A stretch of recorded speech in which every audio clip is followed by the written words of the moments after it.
Welcome back to Tomb of Fate. This is session 57, entitled Dwarven Excavation. This sortie is brought to you by Benson, the mage at the Banner Fort. Right? Yeah. Benson's doing a lot of stuff lately. This goofy guy. Oh no, sorry, this is Patrick. Benson's tomorrow. Magpie, you already got me messed up.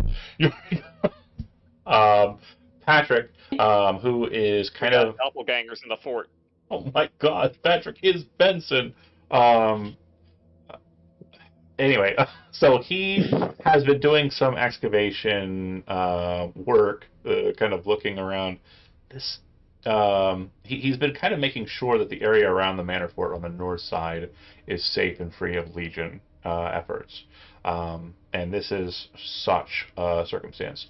He says that a group that he was invested in, a mercenary group in Hilton before its demise, was sent over this way, and he's interested in seeing if, their lack of trying to get in contact with him is due in part to something that has happened to them afoul, or if they are there and have set up shop in the Lake Passage.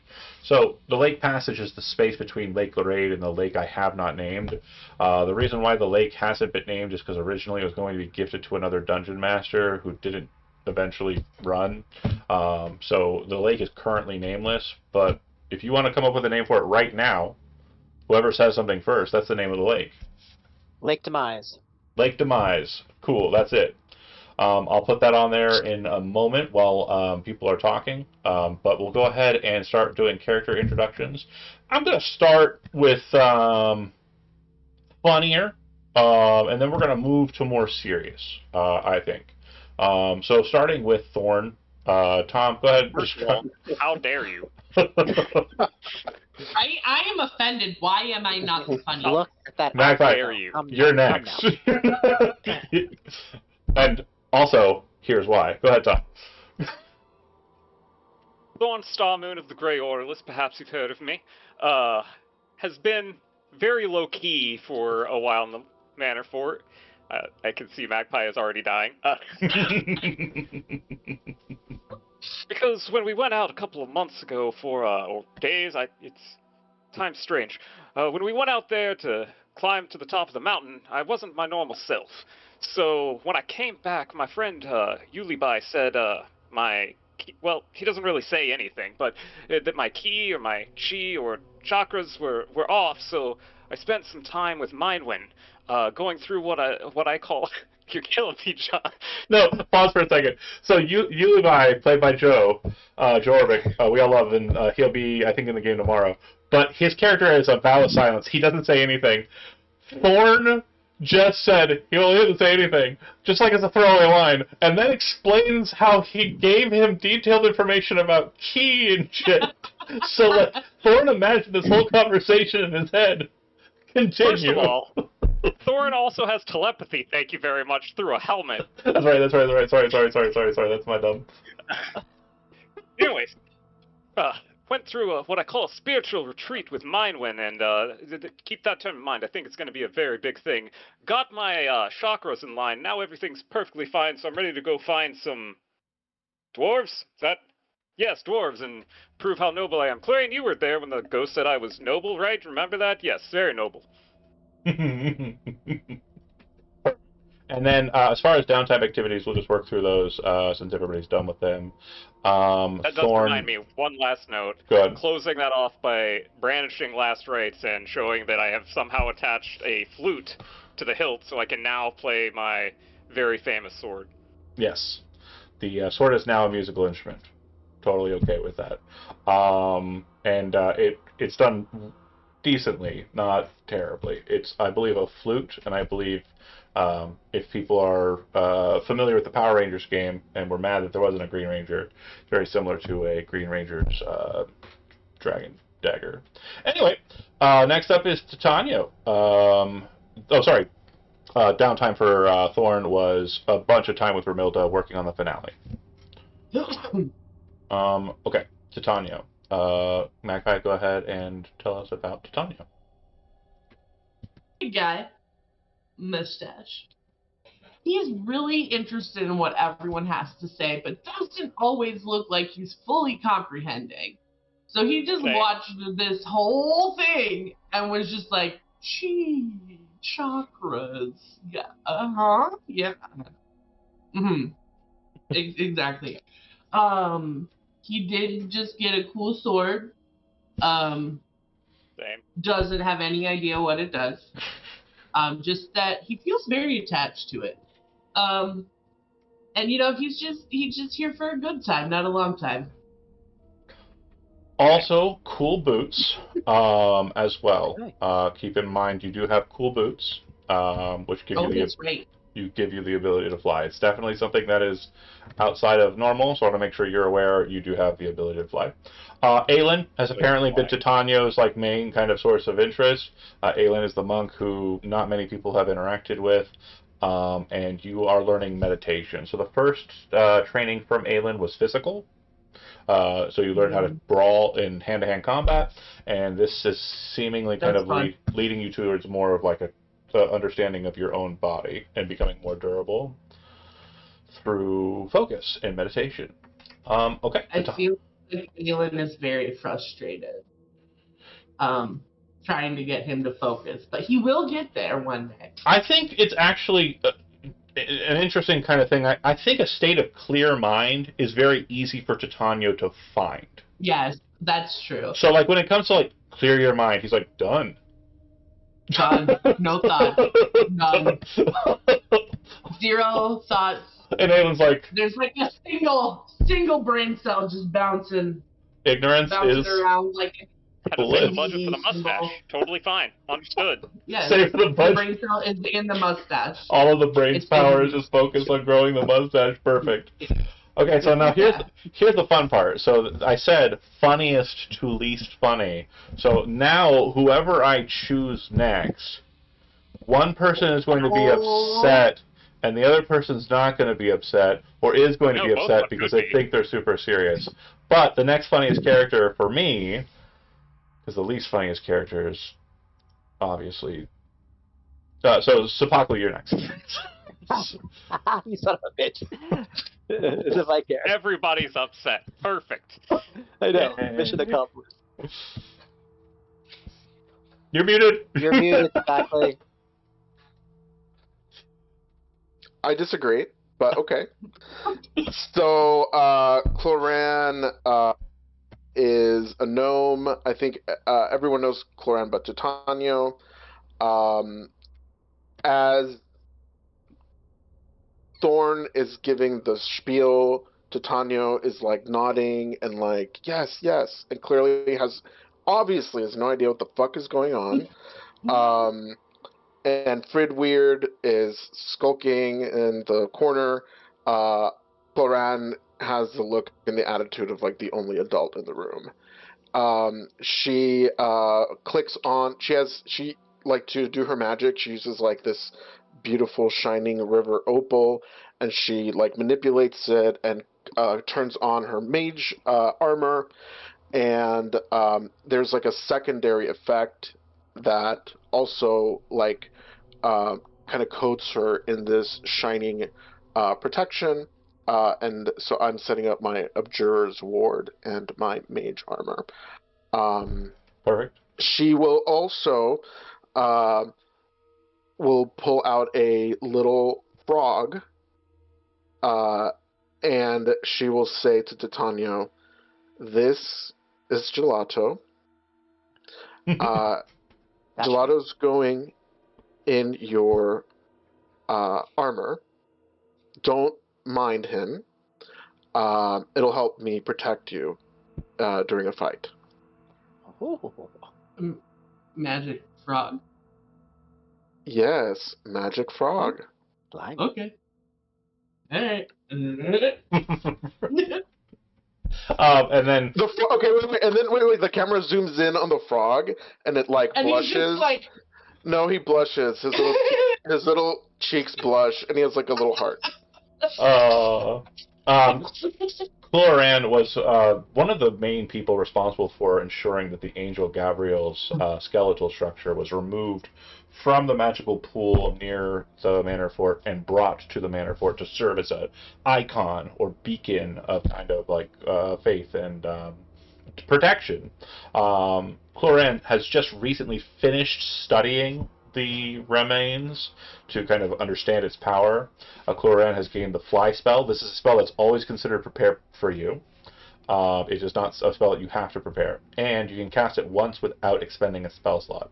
Additionally, you recognize angelic markings, and you have advantage on saving throws made to resist magical effects of celestials. Last but certainly not least, we have... Oh, seriously. But most seriously, yes, very serious. Definitely serious. Very much a serious guy. Fridweird, tell us about Fridweird, Andy. I mean, Fridweird has been in a number of adventures, probably the most among this group, so all two of our Twitch viewers probably know my intro by heart, but I'll say it again for Magpie, who hasn't heard it before. Elf, sorcerer, theme patron, covered in scars, burns, and increasingly tattoos, not a great rule follower, loves to burn, somehow got kissed by a vampire, and definitely in the running for second most annoying character. You know who the first one is, you know who you are. Thorn. Absolutely not. I was going to say nice things about how fast you were when you need to move. I think Thorn's the most noble character. That is true. A ghost did say so. That is what he said. You were there. He said he was the most noble. Right. And why would the mustache disagree? So the very recognizes game. Easy pathing, as you saw there, is to just go the... Who's touching stuff? Just me.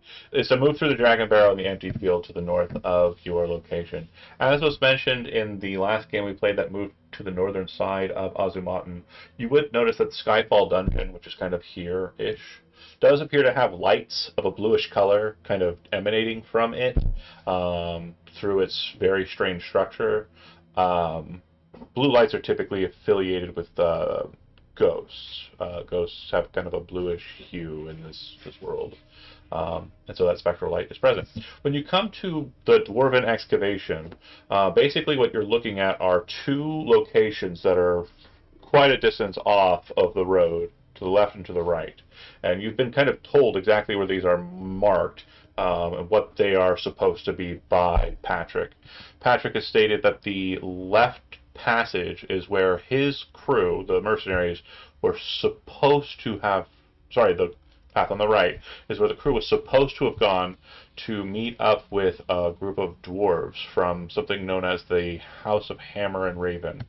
For those who are paying attention to the narrative, the House of Hammer and Raven, there are dwarves that keep getting found. Dadgar was the first. We've also seen Dane the Cellist, and we've also seen Hogath the Warrior. These are dwarfs that some are... Dadgar's still in the Manor Fort, but these are dwarfs that are kind of spread to the winds and are from this unknown location. Very typical trope for dwarves, if I'm being honest. The path on the right is where they were supposed to have gone, and that's the Bane excavation point. And the path to the left, there is another excavation point that isn't where they were supposed to be located, where there is a crypt or some sort of burial location.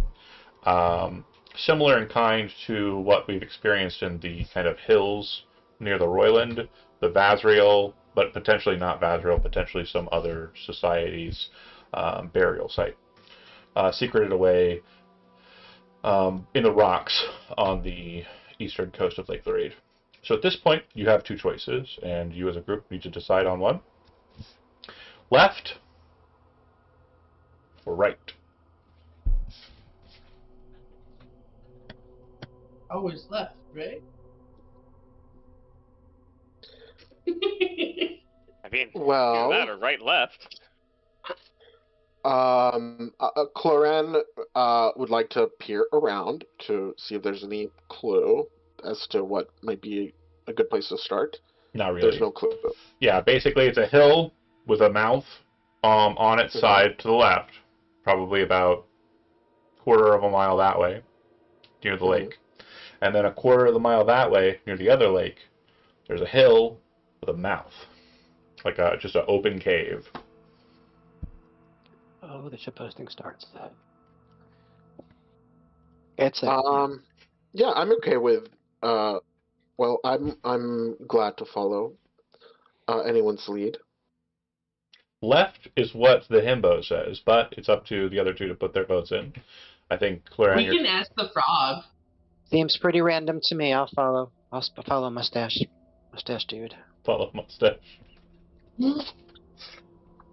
I will follow mustache. From 10 or 15 paces behind. I will follow mustache wherever he may go.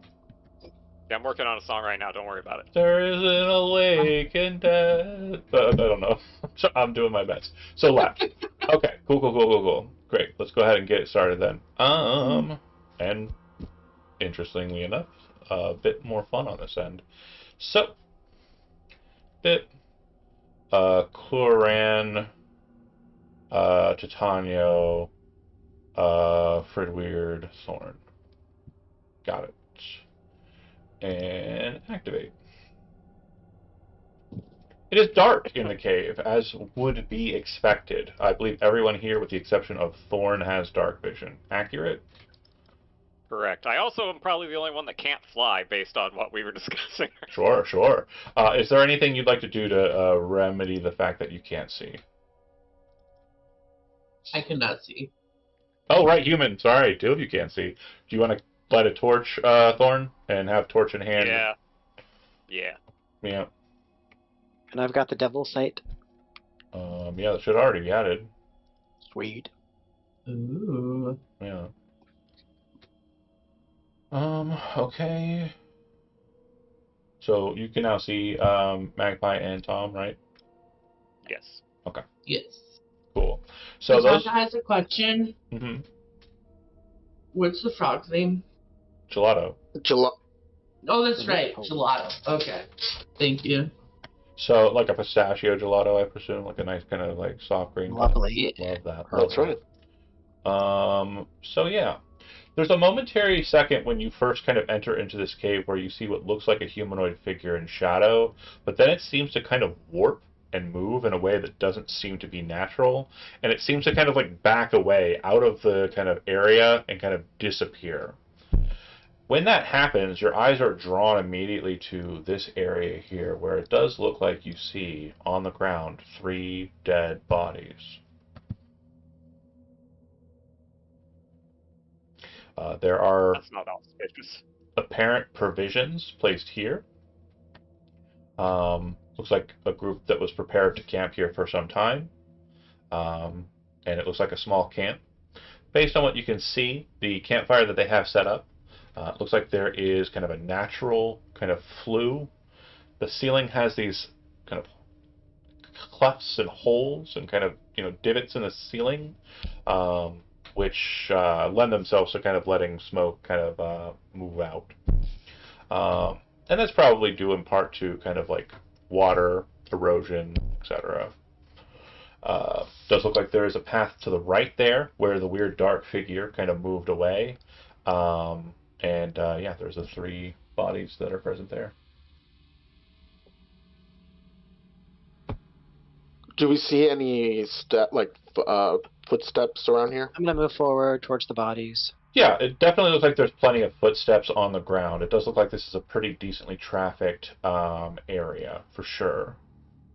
Can you tell me how the bodies look? How did they die? What condition are they in? Dead, yeah. So you're moving over to them. Go ahead and make a medicine roll. While you're doing that, Thorn, you're moving over to the area. Is there anything you'd like to investigate?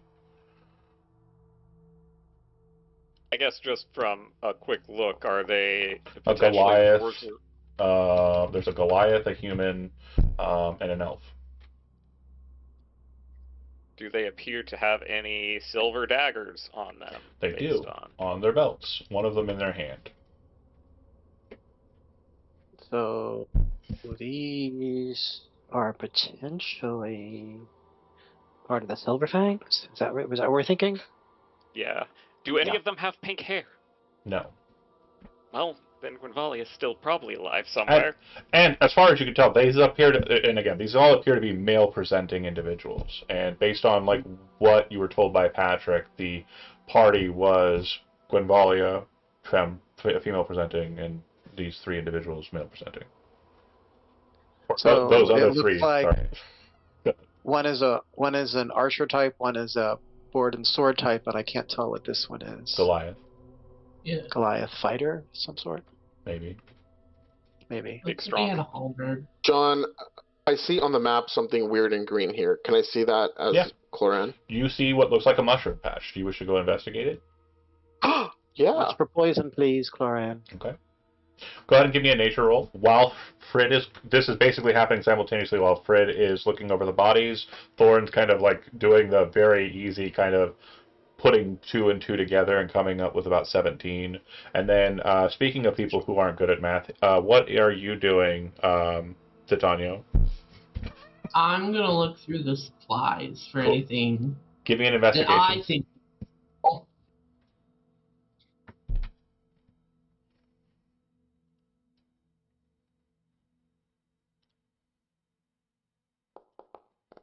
Mm-hmm. Okay. Yeah, it's basically just a lot of food. There's some hardtack, like rations and stuff, but most of it's like not stuff you'd want to pick up. Like, you've got better stuff back at the manor fort. It definitely looks like this was kind of like gathered in a hurry based on, you know, your thought process. It's not the stuff you would choose. The barrels appear to be from here, but the bags and the boxes appear to be from somewhere else. Not sure exactly where. While that's happening, Cloran, you mushroom searched, and you would find that there are a total of 5 beast eye mushrooms present here. Everything else seems to be kind of, you know, just wild mushroom growths. And I don't know if you have any beast eyes on you, but if you do, just go ahead and increase your amount by 5. Fred, stop moving. Go back to where you were, please. I do not. Sure. Because you rolled a check for me, and I want to make sure we follow up on that.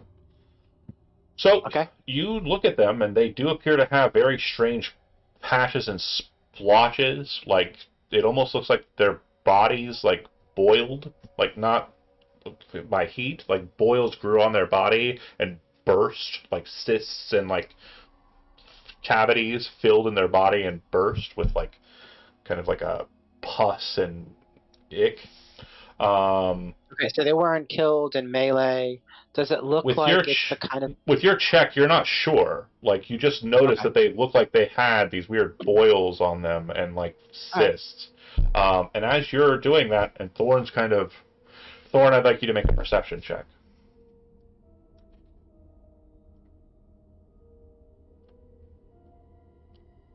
Let me remember how to Whoa. Foundry. How to Foundry. Yeah, sure, that looks about right. Yeah, you're the only one that will not be surprised during this first round.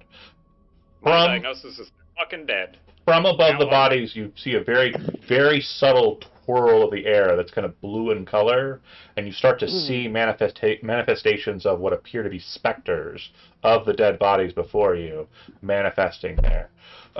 And just as a note to Cloran, unfortunately, you will be surprised when this happens too.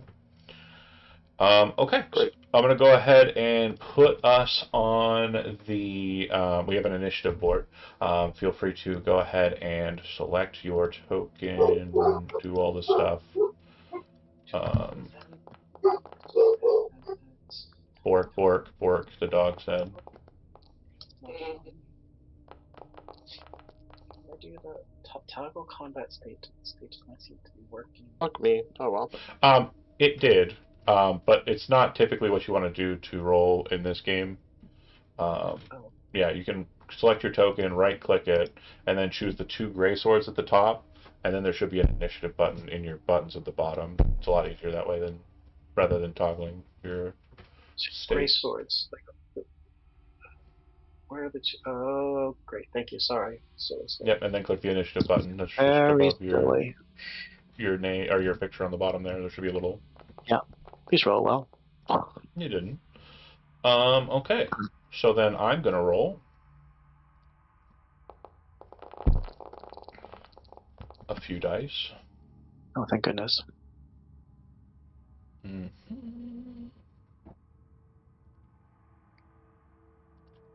All right. So, fortunately, Thorn, you were the one who caught it out before it happened. You're first.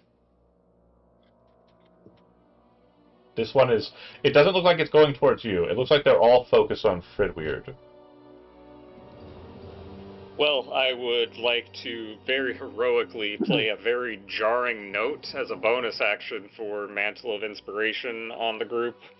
I'm assuming they won't actually be able to move because they don't have a reaction yet, but at least we'll give some temp hit points before everybody gets hammered.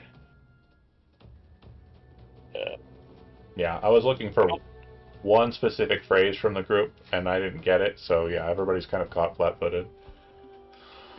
It happens. I can't. I don't remember how to actually send it when I only have 4 out of my 5 targets.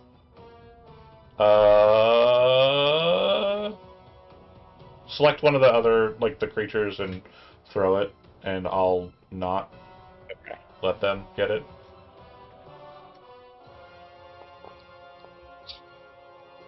Well, that's unfortunately not as much as I had hoped, but hey, it's at least a little buffer. To whom? Everybody gets 4 temp attempts. They're already HP. at it. Okay. Okay. Oh, thank you. my god, that's so magical. Bonus action. And then I will swing with Last Rites to put this ghost to rest.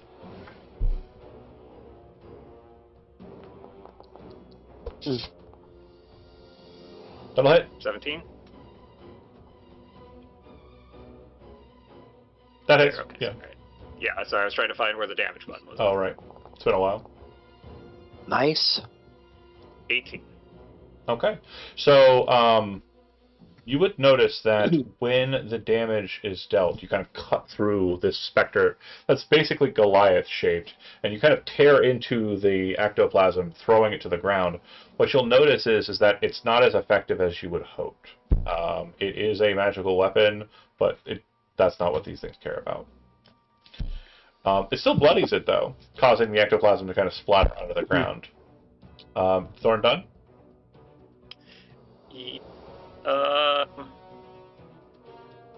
Can I change that order of events just so I can use that reaction to move without, Yeah. so I can Attack come here first, next use the bonus action, reaction move. I'm not actually trying to hide behind you this time, Andy. I am trying to also get close to Clarae, I promise. No worries. All good. Okay, so Titania is surprised, Fridweird is surprised, the Spectre is not. This one got hit by a thorn, so it is changing its attention and moving towards Thorn. It will use Life Drain. That's rude. And I think it hits. Yes, Nice, let dude. me... Yeah. Yep. Okay, so interesting mechanic we're going to be dealing with here. It's going to deal 10 points of damage to you. You need to go into your character sheet, and you see where it says hit points? Mm-hmm.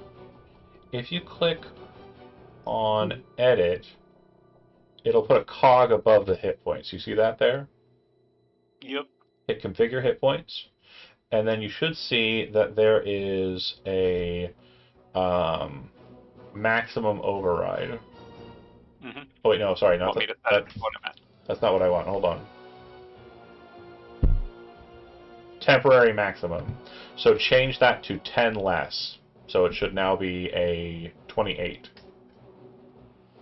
Even though it only dropped me to 32 because of the temp hit points. Oh, right on. So yeah, so it's only going to be the damage, so 6, so that'll be 32. And that'll be put into your temporary maximum, and then just close out of that, and it should save it. Oh, you went plus 32. Sorry. Okay. No, I literally just put 32 in temporary maximum. Oh, that's and awesome. So then, okay, temporary maximum minus minus 6. 6. Yes, that's what we want. Love it. Okay, we're learning. Then it's done. It'll go to the next one, who will move. I'm going to use the lucky point to impose disadvantage on it. Yep. So it will have disadvantage. It's attacking you while you're surprised, so it will attack Yeah. normal.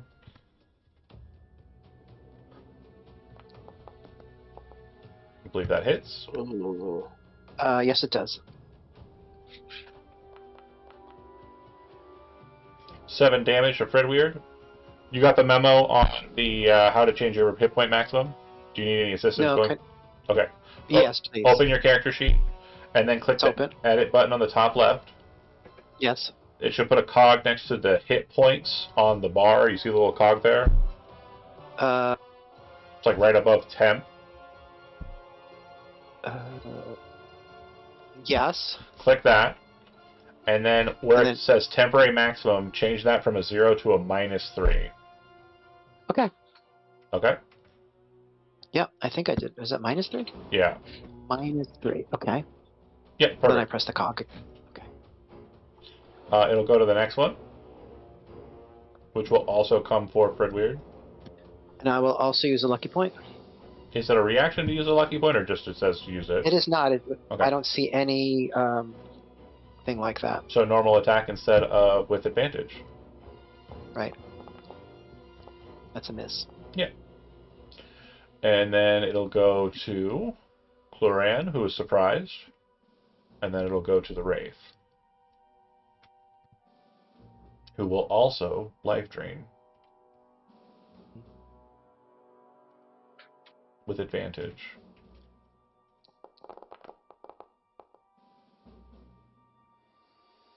$19? Do you want to use shield? It Oh, you won't can't. bring me You down. don't have a reaction. Okay, cool. No. All right, so regular damage. Oh no. That'll be 28 damage to you, and you'll go into the chart, and you're going to reduce your hit point total by 24. Holy shit. Did you got the operations on that? Yeah. Okay. How many do you have left, Claran? 13. Oh boy. No one is any longer surprised. We are in full-on combat. Thorn, you're up. Didn't like that very much. Let's see here. Well, Pretty desperate situation right from the get-go. Yeah. There is. I would suggest go big or go home.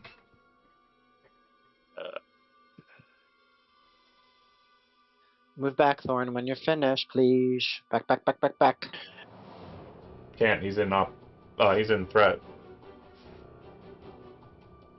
I thought he had that reaction. Never mind. It's not the same. Unless he uses disengage, he's going to take an opportunity attack if he moves. What I am going to do is first Give me some off, inspiration, dude, and back the frick away. I am gonna mirror image myself, Okay.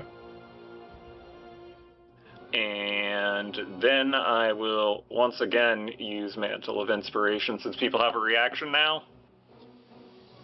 Smart. Once again, I'm going to target one of the ghosts just so it'll let me use this. Hopefully we roll better than last time. We did. So, let's see. I will apply to everything but the Spectre. Boom. And then everybody can, utilizing their reaction, is that right? Correct. You can move up to your speed. This movement does not provoke opportunity attacks.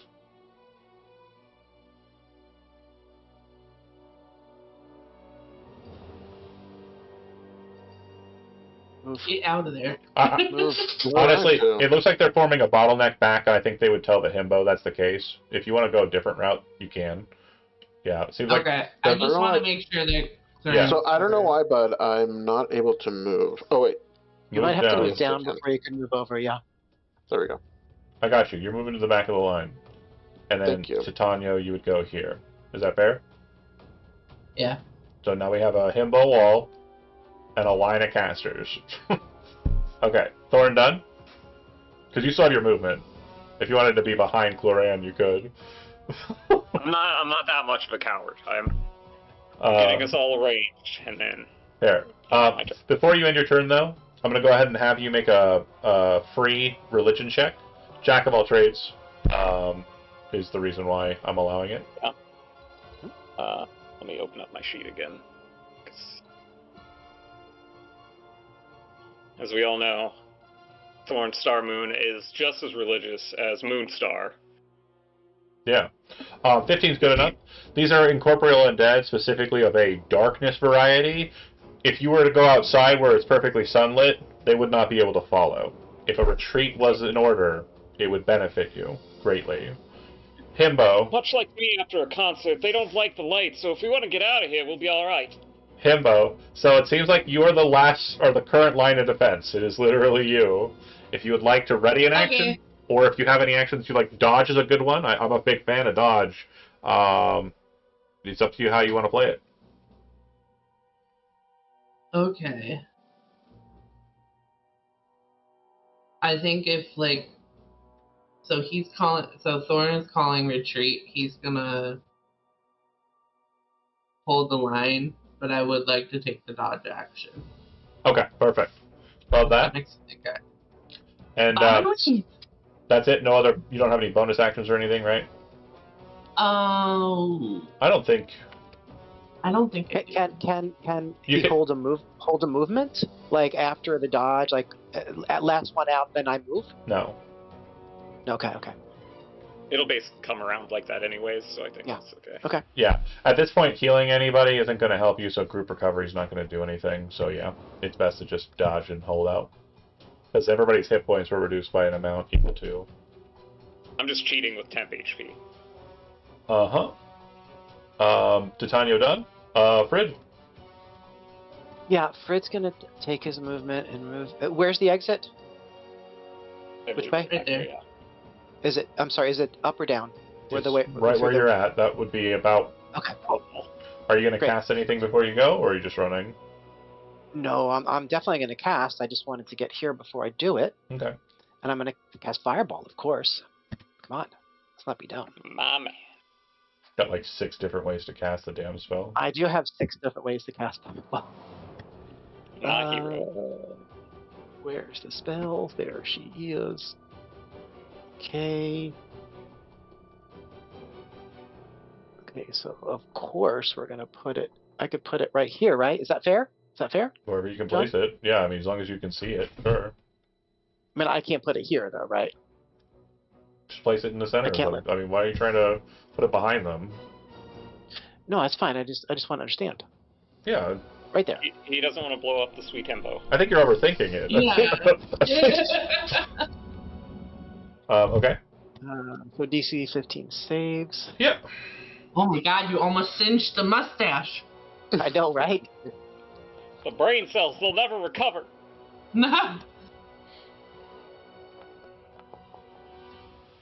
All right, 2,000.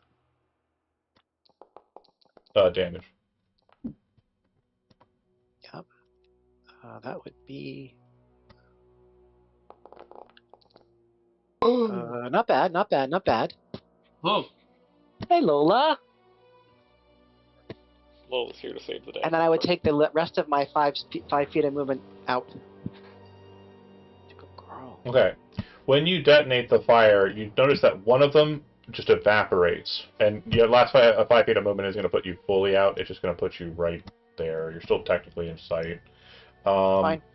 But this one will just discorporate and become like a on the ground. And once you end your turn, I will move into them. Okay. And these other 2 will move forward.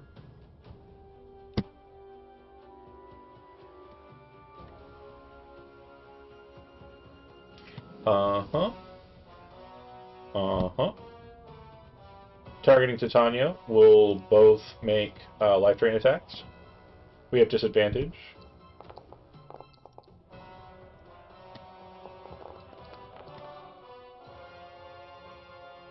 being harangued by ghosts, their creepy hands kind of coming towards you, their faces shifting between, like, you know, a face that you can recognize in agony and, like, a skeletal face, and they just kind of slam and buffer against your shield. Nothing happens. Cloran, it looks like you have them, quote-unquote, on the ropes. These two are demolished. However, the Wraith could potentially be a problem. Yeah. Okay. Fire seems to work, Cloran. It's always a good option. I'm not a pyromaniac like you, okay? Maybe you There's should learn. always time. My patron Okay. would be happy to teach you. Ew. Cloran looks disgusted. Okay, so let me... Which is the They proper look response. decimated. Sorry. They look decimated. My anti-witch bigotry. But I really don't really want to fuck with anything here. So why do they have disadvantage when they attack Titania? Because Titania dodged. Oh, okay. I see. And they Okay. had a magic frog. But that Why? actually didn't have anything to do with it. But Titania is a smart defender. So let me A magic frog. The best fucking move to let me take. go ahead and cast protection from evil and good. Ooh. Normally I'd have to get close, but Frog. I do not because of frog. And then so that's my action. And then I will move here. And then let me see if I need to use a bonus action. Healing word ain't gonna do shit because all of our maxes are down. So I think that's it. That's my turn. No one can live in the mustache. Okay, so did you click protection from evil and good? No, let me do that. Thanks. I would like glowy effects, please. Thank you.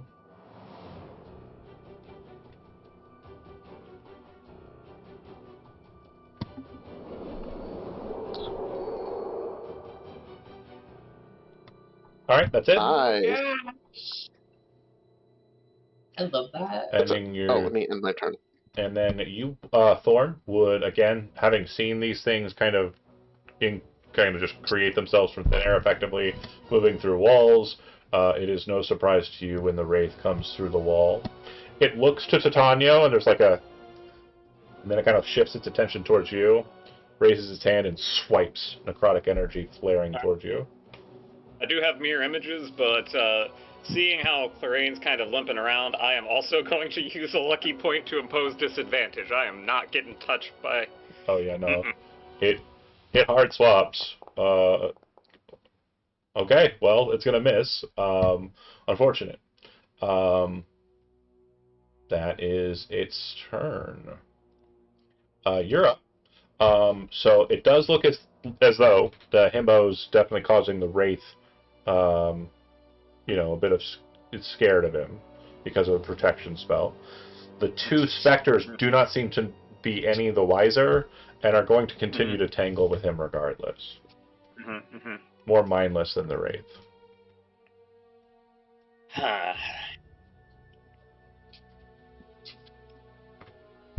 I was gonna blow up the two ghosts, but now I'm personally offended by this Wraith. Yeah. So, after they miss, gonna turn them. Tough luck, mate. And then I am gonna try to stab it. Yep. As clean a strike as ever. That'll hit.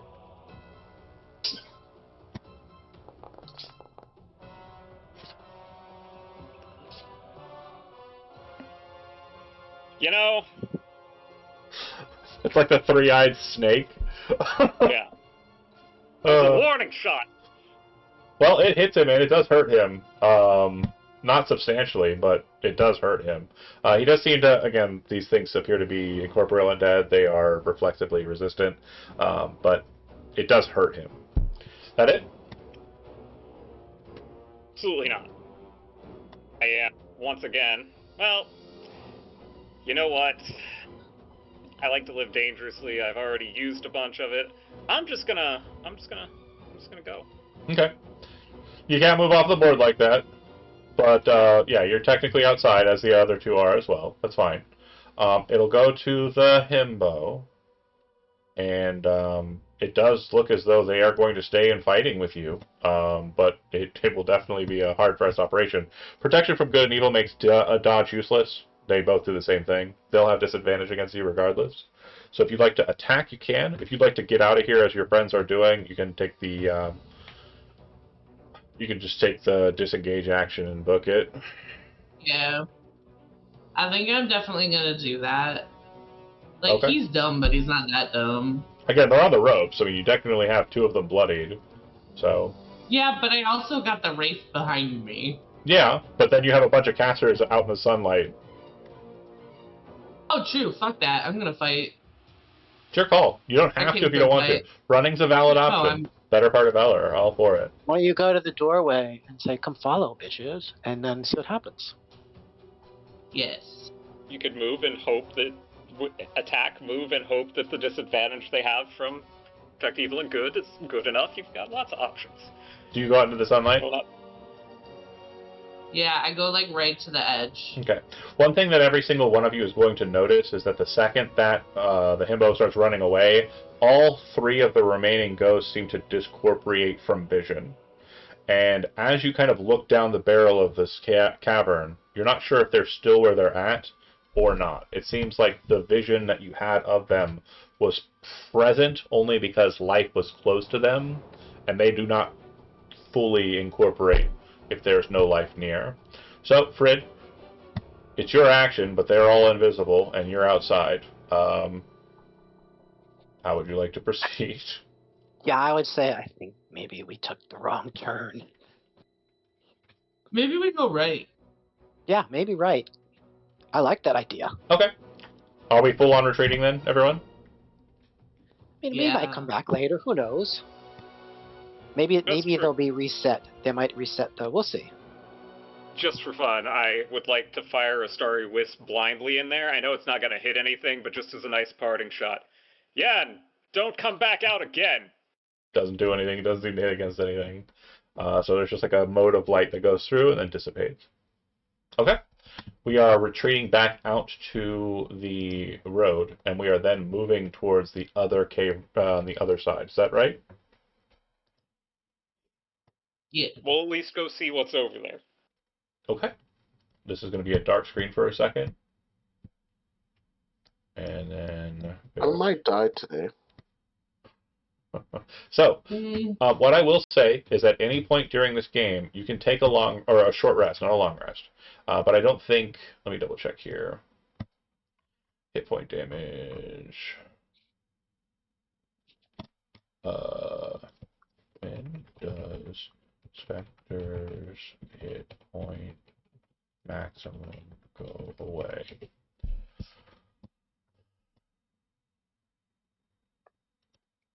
Googling.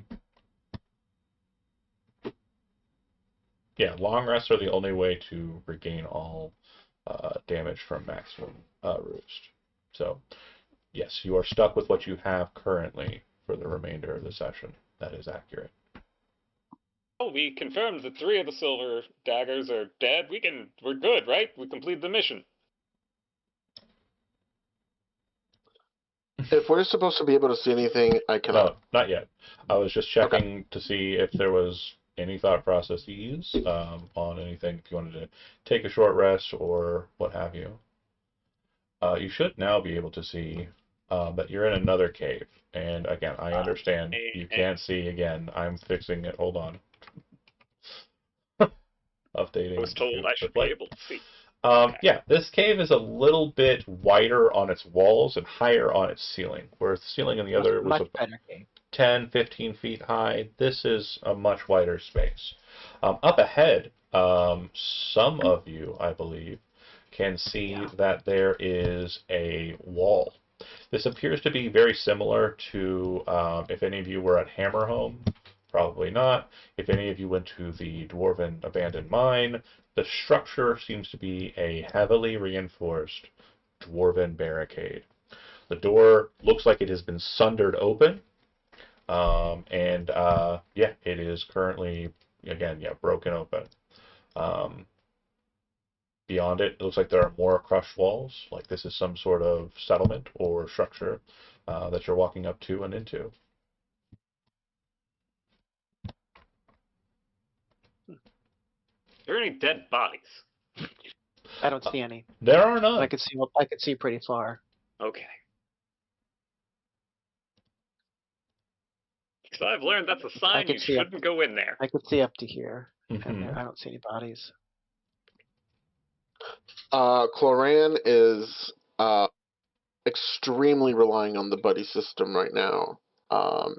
She will be basically attached to Titania first, Thorn second, if Titania moves too quickly. And I'm so sorry if it's weird, but you're probably... It's okay. You'll probably get set on fire if you get too close to me. It's all right. Right. You're the best.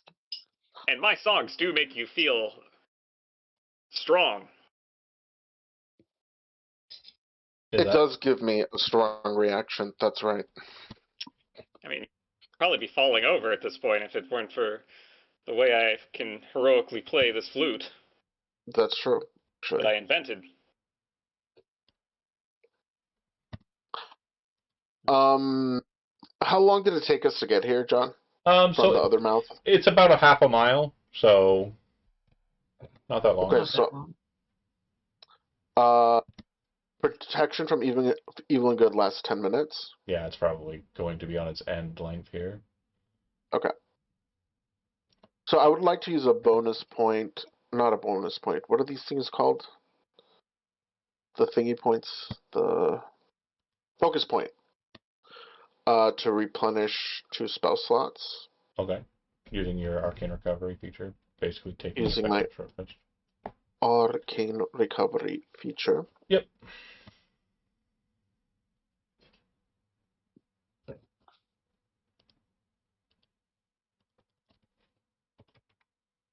As you kind of approach the space, you would notice that there does appear to be kind of like a din, like a firelight that seems to be emanating from inside the space.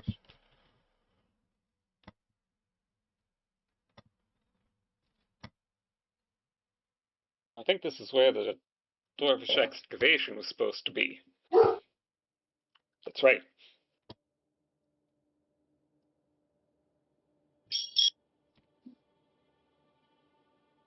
Well, I'm good at making friends. I guess I'll head on. When you come into this space, you would see the remnants of what look like buildings that have been kind of built into the kind of shaped walls. The walls kind of have like an upwards ramping effect on either side. And these buildings look like they were, present here. But it looks like the roofs have kind of fallen in. The structure's walls have been blown out. It looks like a lot of damage was done here. And the structure is quite old. So you do kind of see like points where wood was probably present, but has since rotted away. Like it's been a long time. Fred, this looks like they burned down. Have you been here before? Hey, who's that? Who's that? Oh, Thorn Starmoon of the Grey Orderless. We're here from the Mana Fort. My name is Titania. The gay Yeah, what? nice mustache. Sorry. Wait. The gay what? The Mana Fort. Oh, you said something else. I thought I heard you say. Never mind. Wait. Are you friends with Patrick? Yeah, he sent us here. I said that. You probably got distracted by the mustache back here. I can't even see her. Wait. Oh. I can feel a mustache. Right? Wait, there's a mustache? Stone cunning. And also mustache. facial hair cunning. Dwarves have both. I mean, if anybody was going to appreciate some sweet facial hair, It'd be a dwarf. It would be in there. You come into the space, and you would see kind of like through the walls and everything, there's a fire pit, and there's a dwarf sitting there. He looks ragged, like a homeless man. He looks quite just, Eh. um, and he says, you're here to help with the problem. It sure took your sweet time. It's been, what, a month? I only just heard about it today. Is that right? Huh. Well, you know. And you see him kind of poking at something that's over the fire. Oh, that's good. And he'll kind of pull it off, and you can see that he's pulled a rat on a stick that he was cooking, sets it to the side, and starts kind of breaking it apart. You don't mind if I eat while I tell you about the No, job? I've been there, mate. I understand. All right. Well, he starts just like taking fried bits off of the rat and kind of eating it. As he's kind of talking, you can see like his beard getting, kind of shiny with grease, and his fingertips, like he keeps on wiping them against his already dirty tabard. And he says, "I'm Roddy. I'm Roddy the Blessed. The last one of the house that's here. We were hoping to find something very important to our people, but nobody left alive. And what happened to Hilton, it's probably not even worth it anymore. But we already paid Patrick, so, and I guess you, so that means I guess since you're here, we might as well deal with it. Yeah. What exactly is going on? We haven't been told much. Oh, Patrick, not a talker. Yeah, not like you or me. uh, well, I don't get to do it very often, so I appreciate the opportunity to do so. It's nice. Well, you know, this place, was a settlement. Um, yeah, it's kind of a bit north of a place called Hammerhome. Don't know if you're familiar with that place, but really strong fort. Helped protect the human folk, and the bird folk that lived up on the mountain. Um, Real quick, sorry, Magpie, I just got your note. Just as a heads up, if you go to your audio settings in Zoom, you can actually just leave the audio in Zoom, and you will never have to mute anybody or have anybody mute ever again. You can just ignore them entirely. I hate having to listen to people in Zoom who don't mute. I agree, and I'm not calling out the individual who it is, but we all know. Okay. Pre-order paddling. Focusing up, he says, yeah, it's a ruined settlement. It was very. We've done our job working to kind of excavate it a bit, and, well, you can see our work here. Lots of really interesting pieces. Some iconic stuff. He kind of walks over to here and kind of gestures towards, like, the front face of what appears to be some sort of temple or shrine. And he says, quite glorious, the craftsmanship of old. But, well, it's not really great going in there due to all the oozes. John, these are all burnt down structures? They're not burnt down. It looks like they've been destroyed over time. They're just ruined. Yeah. And from what you can tell, it looks like there are piles of like rock and stuff. It looks like they were genuinely like pulling it out of the dirt and like excavating it. This might have been above ground prior to whatever happened here, like a whole ass hill being dropped on it. You said oozes. Oh yeah, gross ones. Are you familiar with the ochre jellies? I don't even know how to spell that, mate. Ogres? Yeah, ogre jelly. No, wait, ochre jellies. Like ogre. They make jelly? They're repulsive. You know, across the way at the other lake, there's a bunch of ghosts, so really it doesn't seem like these lakes are good for much. Across the lake? It's across the lake. There's a lake. Oh. It's supposed to be a tomb. What? Yes, it was a tomb. Ghosts. Well, I don't know anything about that. It must have been the higher-ups talking, if Patrick told you about it. How many jellies? Well, I don't know, a bunch. I mean, it's not really counting them based on number, more volume. Are we talking about house, or are we talking about like a manor of jellies? That's the Because whole. we count them. It's just the whole ceiling.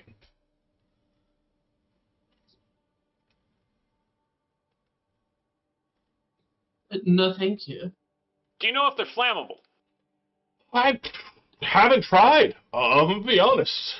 They don't come out, and I don't go in. They seem to be happy with whatever they're doing in there, and I'm alive, I guess. Happy's a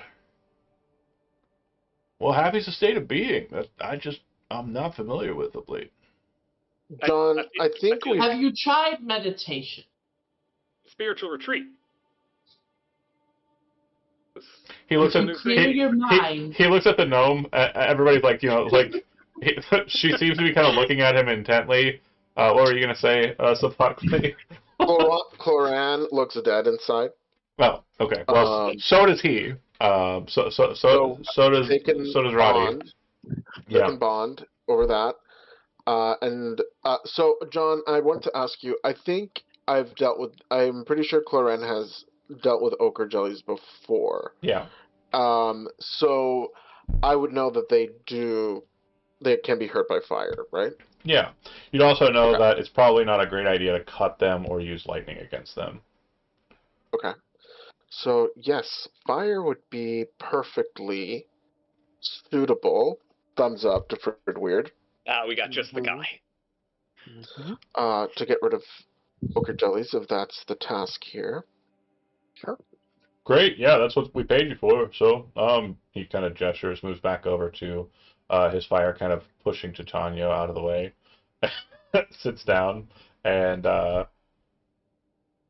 looks down at his like small little bag, kind of like fumbles around and shaking his bag, and you see what looks like, a bit of rat, but not like anything edible. And he kind of looks up at you. You didn't happen to bring any food, did you? Yeah. Yes, of course. Yeah. I was always telling Dadgar, I truly am blessed. And he kind of raises his hands out, waiting for you to give him food. Shoot, I don't have any rations. Let me look. Are beast eyes, are they edible? Oh, mushrooms are edible, but they're not going to sustain him. You should have rations in your pack. Pack, yeah. You know how to open your pack? Yes. Oh, you don't have any rations in your pack. Wow, that's hilarious. No. I do. Okay. Full of parchment. Yes. I'll give him one. Yeah, go ahead and reduce it by one. He's going to take it, pull it out, and very neatly kind of put together like the travel pack, food-wise, and just start consuming it very slowly. And he was eating the rat pretty delicately. It seems like he's eating this food in a similar fashion. He does mutter a slight prayer before he gets to it. Something about... See if we can get some jelly to spread on that. Oh, no, yeah, I'm good. What flavor is this jelly? This ogre jelly? I don't know, man. Just looks at Titania like... Titania's probably looking at the world. You do not need to put ochre jelly in your mouth. It'll probably make you really sick. Well, either way, Frid, I think this is time for you to cook. Could be good mustache grease, though. I've never cooked jelly before. Oran looks sickened. Yep, I can do that. Okay. Let's, yeah. When you enter into this space, you'll see I'm not that... going to breach the doorway. Okay. We're not going to breach the doorway. Okay, where's it? So back here? You'll see that there's a kind of dusty foyer here, and these statues Yeah. appear to be to a dwarf. The dwarf in question has a shield directly in front of him that he's holding with one hand, and then kind of held aloft in front of his chest, he's holding a hammer. The shield has symbol that appears to be an anvil with a hammer and sword behind it. This is not a symbol that you're familiar with, but as some of you are bookish, I'll allow you a religion check. The DC is going to be a bit high, though. I'm sorry, what a religion check? Religion check, yes. If you have it Oh, trained. I have that trained. No. If you don't have it trained, then just moving on through. You'd see that these doors ahead of you. Hold on now. You have trained? Yeah. Huh. Yeah, so it appears to be the Maker, which is the second-born son of the mountain. In the Dwarvish, religious practice, as you understand it, the mountain gave birth to the father. The father gave birth to 3 children, 2 sons and a daughter. The first son was Aguasi, who was forced out of the mountain after he mortally wounded his brother, who's the Maker. The Maker was mortally wounded because when the mountain asked for a gift, the Maker gave craftsmanship of metal and jewelry, and Aguasi gave a demonstration of his physical might. And then the daughter just partied because she was partying, and also invented beer. So didn't please the mountain as much as the cool metal shit. But Aguasi was jealous because the Maker was cooler and liked by the mountain, so he mortally wounded his brother. Oh boy. And then Brothers. was kicked out of the mountain. And when he left the mountain, he grew 100 times bigger. And that's how giants came to be. But these doors that you're looking at here, it looks like they have been pittoned into place. There are spikes that have been hammered into place to hold these doors open. On the floor, and kind of at about dwarf head level. Trying to peek up to see where the ceiling is from outside to... In this main hallway that you're kind of looking at here, it doesn't look like the ceiling's very high, maybe only about 15 feet high, but it looks like after the second set of doors, it goes up to a height of about maybe 40 feet. And there are, from what you can see in there, some pillars that seem to be kind of like prominently holding up the center of that space. And you'd also see an altar, those of you who have like enough dark vision to see that. Mostly just trying to make sure I'm not about to have a jelly land on my head when we go through these doors. Floor is immaculately clean. But yeah, there doesn't... That does not make me feel more comfortable. That sounds like they've been here. It doesn't look like there is any kind of... it doesn't look like there's any kind of stuff on the ceiling in this first entryway. And when you enter in, I would like for Fridweird to go ahead and make a perception check once you kind of all move in. Is it blocking you? Okay, there we go. I go diagonally to get through, I think. Okay. I opened the door, so hopefully it won't be a problem. Fridweird, 13. this wall is weird. You don't know why. It just feels weird. That's a weird wall, Mustache. Tanio. And when you look across, it looks like the wall was pushed in, like almost like there's a door that's just the wall. It's a wall door. Oh. Push it. Okay. It opens. I pushed the wall. Looks like there's a narrow hallway. To the north of you, There's you a can hallway. see there's like a bunch of rubble. And looks like there was some excavation work that was done in here. Like they started to formulate piles, but it looks like they didn't finish it. It does look like there's still kind of a bit of structural damage in there. Any goo on the floors? Completely clean. What about the ceiling? In the hallway? No, nothing. Yes. And the hallway in here is, the ceiling's a bit lower. It's about 8 feet high. So I think, it's maybe about half a foot or so of clearance for Titania, but everybody else, it's like, comfortable foot or a bunch of feet for Cloran above you. We see the ceiling from... If you kind for of the main... peek in there, yeah, you'd see that on the ceiling about 40 feet high above you, there are these large patches of orange material. The patch that's above the altar looks like it's much thicker. Nasty. Eyes up. And it does look like they're slowly kind of like inching their way across the ceiling towards the center. And if I can see it on the board, I can see it in character, right? That's right. Yeah. Yeah. So I'm seeing also all kind of Nope, I goo. just. Well, if the hallway is clean, we could see where that goes first, but, yeah, there's a few of them up there.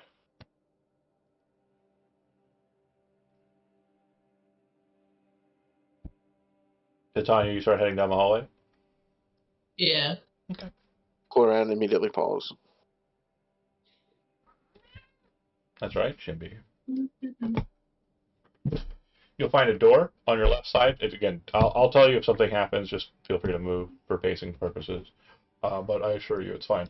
There's a door on the left, and there's a door directly ahead of you.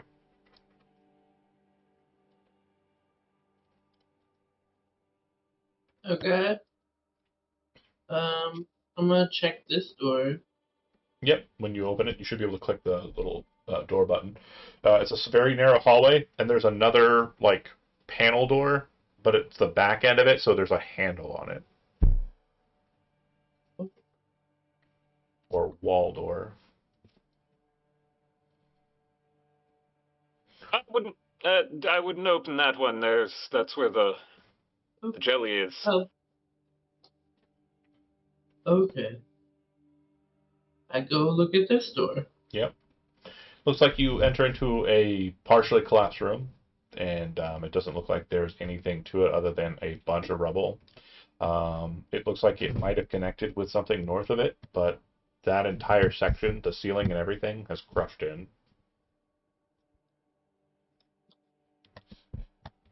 Is there anything useful among the rubble? Not really.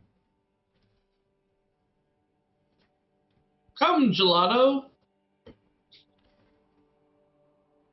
We go this way. Do we open the door? Do we open the wall? I mean, we might as well if we're gonna mess with these ochres. Oh my god, my brain's so stupid. I'm not gonna say what my brain was just thinking. Okay, we're going. Tom, are you with me? You're with me, okay. Oh, Cool. no. What? Oh, no. Let's not say it out loud. What? Come gelato. God damn it. Oh. Shut up! My God! What? Come Am I gelato. missing something? Come gelato. Oh, what? Oh, God. Okay. Sorry, my brain went there. I'm an absolute deviant. Time to let the ochre jelly dissolve us all. No, all right, just open me. that door, let's go. Just me. The Dungeon Master manifests And we and all appears, die. and he is consumed by the ochre jellies. The story then Perfect. just implodes, and there's nothing left. Do you wish to go deal with the ochre jellies, though? I mean, again, we're just... Technically getting paid Yeah. for it. Frid, I guess, how do you want to approach this? You're the one with the I mean, the room... explosion. I would say the room was perfectly fireball-sized. Yeah. Do you want to just pop Good this little choice. side door open, throw a fireball at the ceiling, and just call it a day? That sounds like a plan. Go up to the front there, and then go ahead and click it open, and then go ahead and cast your fireball and target. So that would be one of 3 left. Go up here. No. No. I'm sorry, go right here. And then up past, Yes, I don't need to, but I can. and then Oh boy. you'll throw the fireball into the center of the room. I will throw the fireball. It throws Close the door. fireball in the center of the room and then closes the door. Right. That's what we're going to do. Yep, we will do it again. Because that's what we do.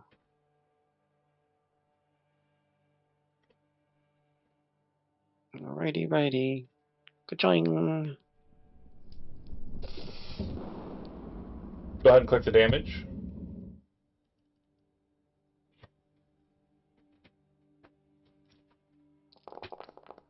Give me those dice. Okay, not bad, not bad, not bad, not bad. 31 better than last time. Chun, chun, chun. Close his door.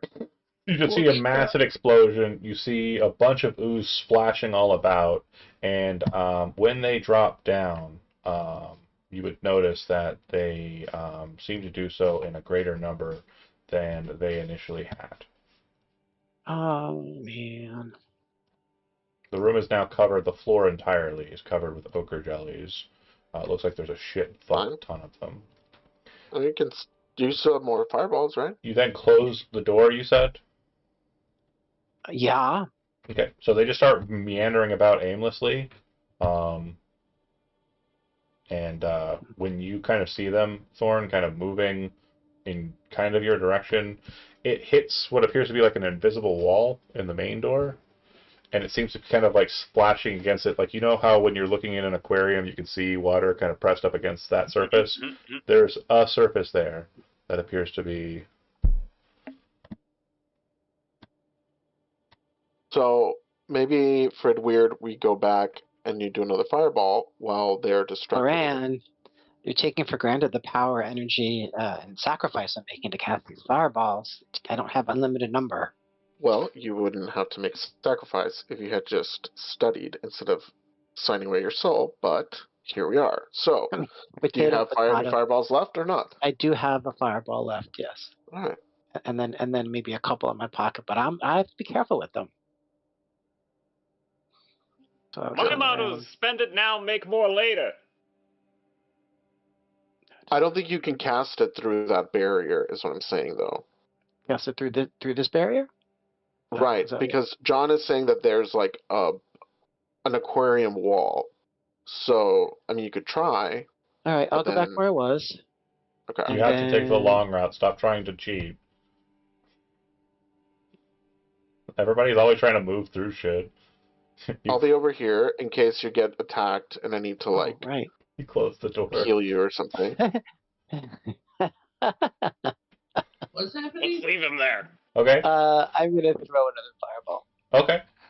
When you open the door, because remember it was closed, the state of the room will have changed, and there will be one near you, seemingly lying in wait. Go ahead and cast your spell, and I will take one attack against you. Okay, so we're going to do the spell. Miss. Lame.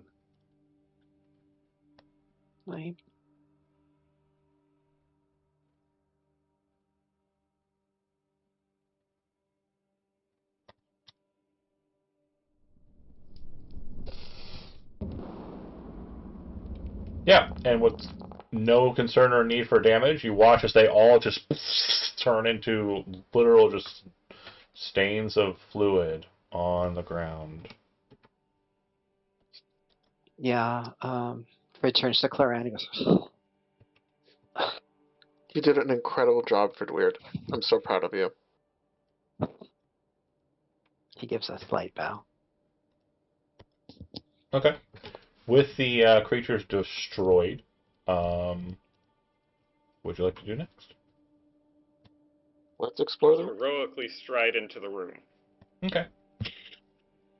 It does look like the pillars that were kind of struck by the exploding like fireballs and also the acid that makes up the ochre jellies look like they are kind of fraying a bit. Oh, God. It doesn't look like they are falling apart entirely, but it does look like there is still burning happening from the acid material that was splashed on them. The ground doesn't seem to have as much of a problem. Looks like there's a balance there, but it looks as though like the dripping kind of movement of the acid on the wall or on the pillars is causing issue. Can we do a sweep, like just to determine the danger there? Yeah. 1, 2, 3 doors in this room. These are these secret doors, these panel doors that you've noticed, which again have all been made available to you for vision because you've uncovered how they work.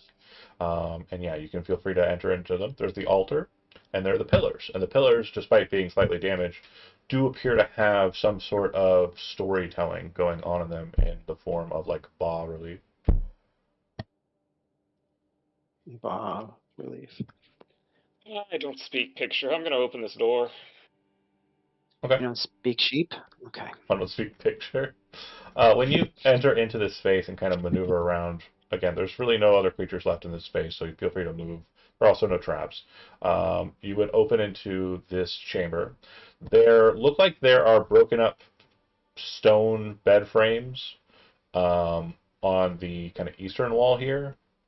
And you can see another of the secret doors on the southern side. It looks like this might have been like a priest's bedchamber or like somewhere where the shrine attendants would have remained. When you enter into this next space, this appears to be some sort of vestry.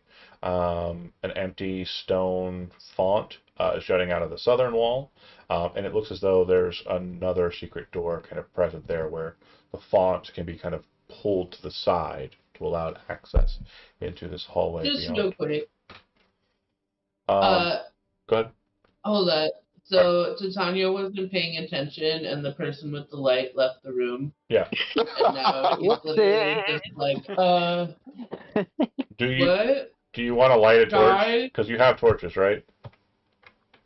Maybe. Let me see. He fumbles around and finds one and knows how to light it. But yeah, it's fine. And also while you're in here, and they literally just ditched you. Do you want to check the altar for anything? Yeah. Great. So I'll take a look at it. you would find a handful of treasure, which I'm going to be adding to your sheet as we speak. And then I'll cut back to the others as I'm doing that. Yeah, you're maneuvering about, and it does look like there is a barricade to the inner cloister. It looks like the structure that was damaged here, it looks like it would take some effort to clear it out. But you're pretty sure that whatever is beyond is kind of like the heart of the chamber. This partially collapsed chamber will require some effort. There's also in the kind of piling, like on the ground, it looks as though there is a dwarf skeleton kind of halfway out of it, and the other half appears to be buried underneath the collapse. Around the skeleton's neck hangs a holy symbol. This holy symbol is another dwarvish one. With your roll from earlier, Fridweird, you would recognize it as being the mother of dwarves, who was notoriously very greedy. She was hoarding, similar to a dragon in kind, and that holy symbol has a number of dwarvish markings on it. Does anybody speak dwarvish here? Or read it? Where's languages? I do, as a matter of fact. No. Because I apparently got a lot of languages. The dwarvish runes seem to be some sort of dwarvish proverb. Greed is good is the most basic translation, but it's more like greed is a driver. Greed is a motivation. Desire is good is also another way of kind of interpreting it. But yeah, Well, Fred, you did most of the work. If you want to take that, I can see if we can claw our way through this. real quick, let me get caught up on a couple of things here. Equipment. Oh, wait, hold on. Active party. Fridweird, you're taking the necklace. It is a treasure worth 25 gold pieces. Added. Okay. Art object to you. You can notify what it is, but it's not narratively important other than what it is. And then for Titania, one art object worth 2,000 gold pieces. Why are you clicking that all the time?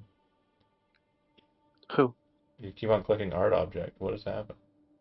Is that me? Oh, it's on my sheet. Sorry. I'm just trying to see what it was. Sure, it's a 25 gold piece art object. Yeah, it won't say anything more. Narratively, it's served its purpose. Got it. Then, where is it? Where is it? Yes, Titania, a belt. A belt?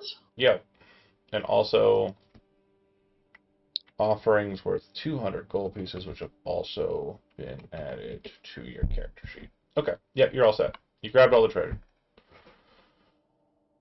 I can, Titania, if that belt is magical, I can identify it for you. So in this game, identification, it's only required if it needs an activation keyword. If it doesn't, It's totally Really fine. cool. What is it though? It is a belt of dwarvish, or dwarven kind. Ooh. Will it fit me? Oh, so now you automatically grow a beard. No. If you wear it, you will. No. What? Just so No. you Oh know, wait, yeah, that's true. Why? because it's belt of dwarven kind. If you attune to You have, it, you have to make a tough choice. yeah. If you attune to it, you will gain advantage on charisma persuasion checks against dwarves and dwargar. Your constitution score will increase by 2 to a maximum of 20.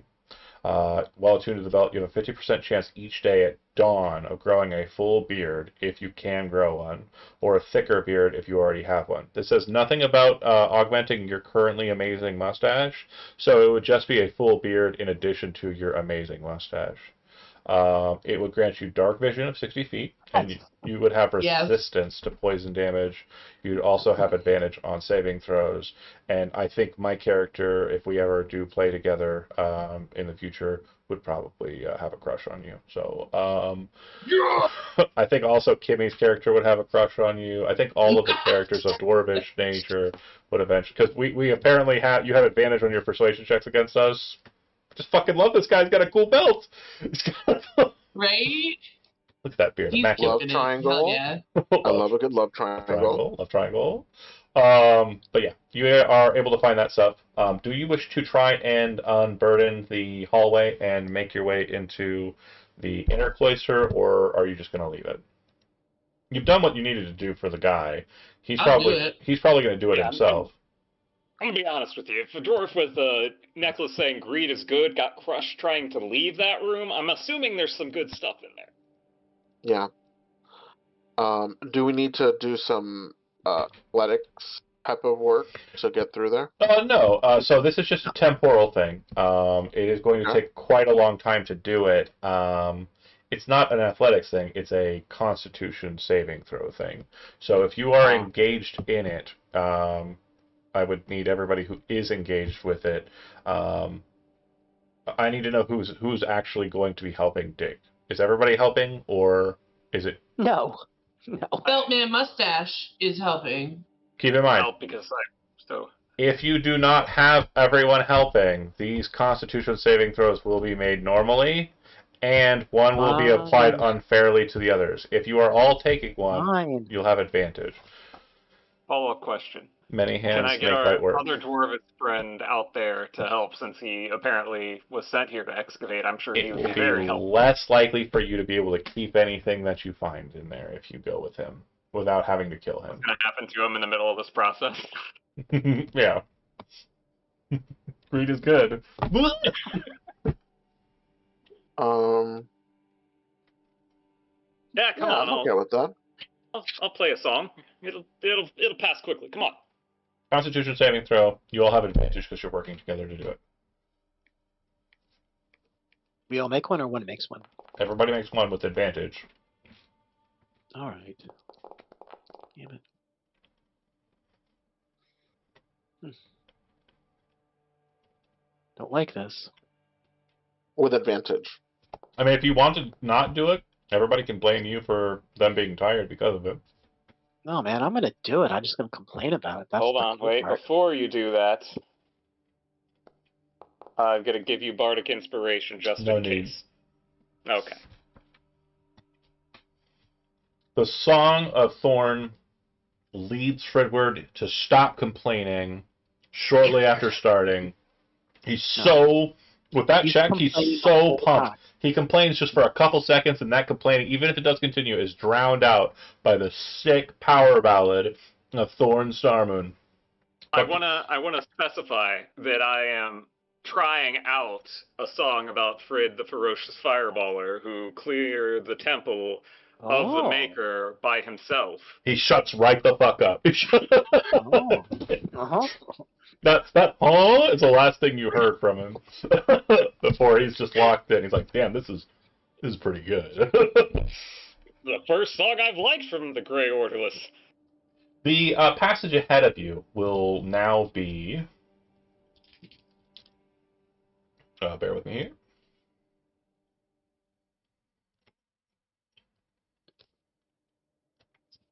Oh, snap. Am I allowed to step in? I just gotta clean some stuff up here.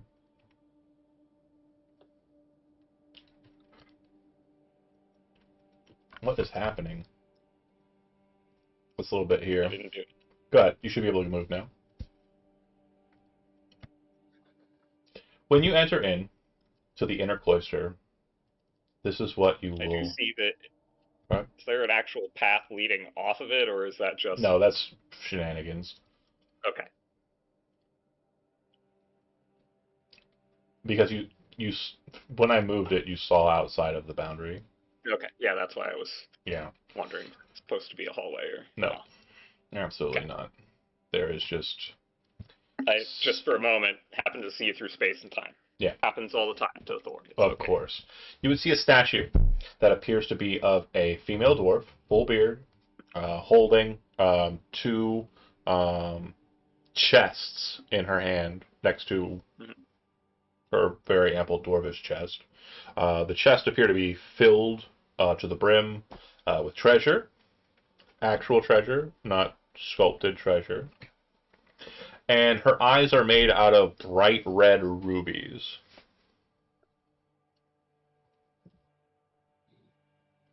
Well, I think the most devout thing we could do here to honor, I'm assuming this is the mother, is to take all of it. To the south, there's a pile of garbage. You know what they say, one man's trash is another man's treasure, so really we're blessed here. What's in these chests? Yeah, from what you can see, because you have to look up to see it, it's just like filled, laden with treasure. Like gold, chains, necklaces, baubles, crowns, bracelets, etc. Well, I guess we should work on taking them down. Oh, the chests look like they're part of the statue. And then it looks like they're open in the carving. And then it looks like they're filled with treasure. Did we check for traps?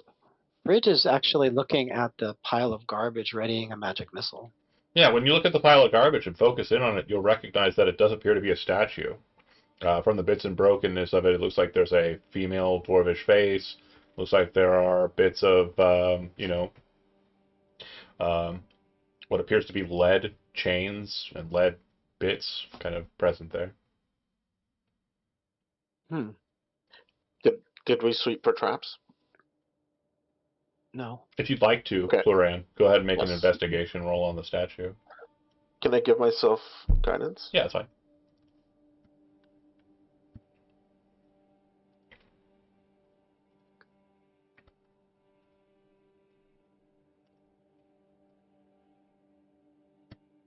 I forgot what guidance is. 1d4? Mm-hmm. Yes.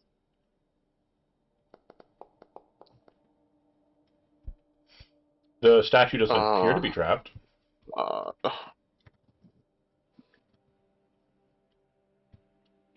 there's Well, it leftover... doesn't appear to be trapped.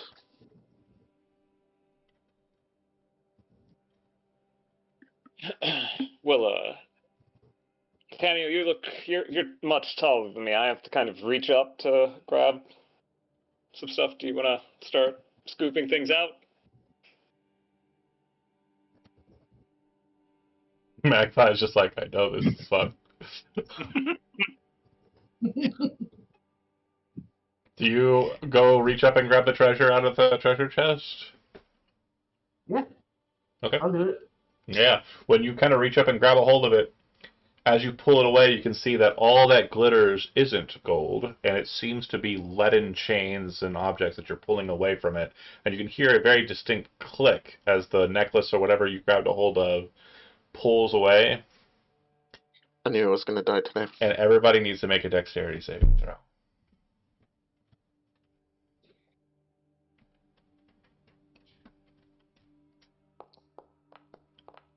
I knew I was going to die tonight. On? Yeah. I want to use...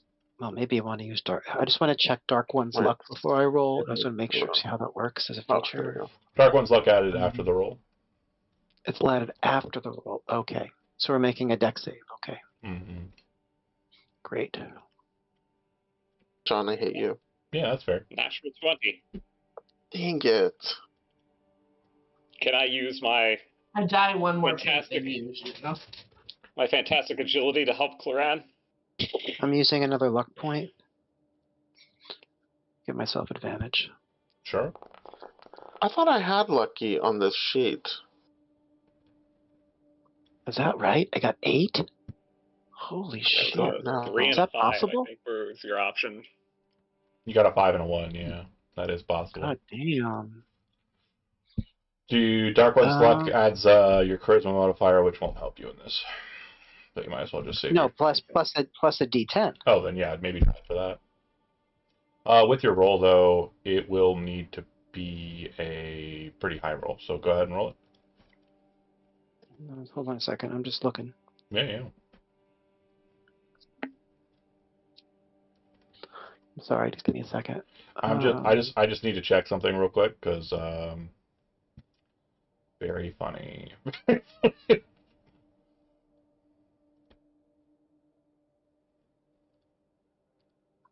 Am I not even gonna get a chance to grow an amazing beard?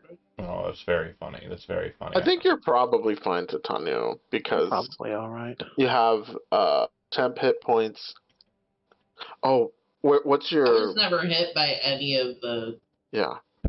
goobies. Yeah. That's very funny. That is so funny. My hit point max is 13. I might as well Which use means the your 1d10. threshold for dying is lower. That's I right. only need to do 26 points of damage to kill you. Yep. No. So I don't think that It will 12 is not gonna do it. assist. So this is very funny. Very funny indeed. Huh.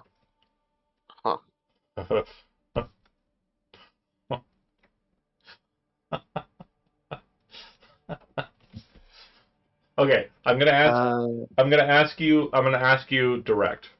Okay. Just gonna ask you direct. Do you want me to take the average dice roll? No, roll. Who are you asking? Are you asking hold on a everyone? second. I'm asking the group. Me, because I'm the one most likely to die. I'm asking the group.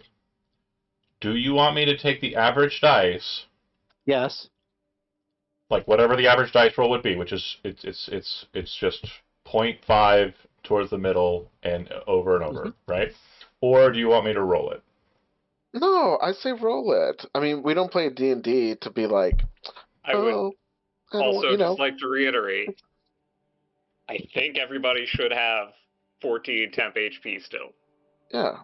How many? 14. 14. No risk, no reward. No guts, no glory. I just want to make sure, because if I just take the average, I know what that number is, and we can just go ahead and settle it. I abstained vote because roll. I made my check. Because of why? Because I got a 26, so I am not particularly at risk of the consequences. What did you say, Caitlin?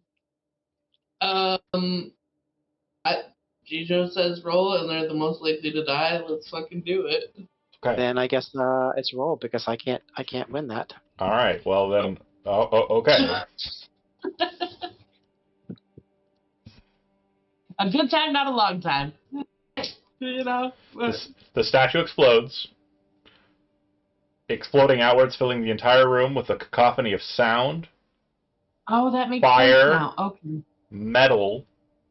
It seems like the main structure of it kind of tumbles towards the center while everything kind of explodes outwards. The materials kind of like bounce and ricochet across the room through people, etc. And yeah, I'm just going to go ahead and click the button. So that many damage is dealt to... Average would have been a lot better. It would have been 42. It would have been a bit better. I'm pretty sure that is going to tear Cloran apart, but not like rip her apart. She's going to kill her.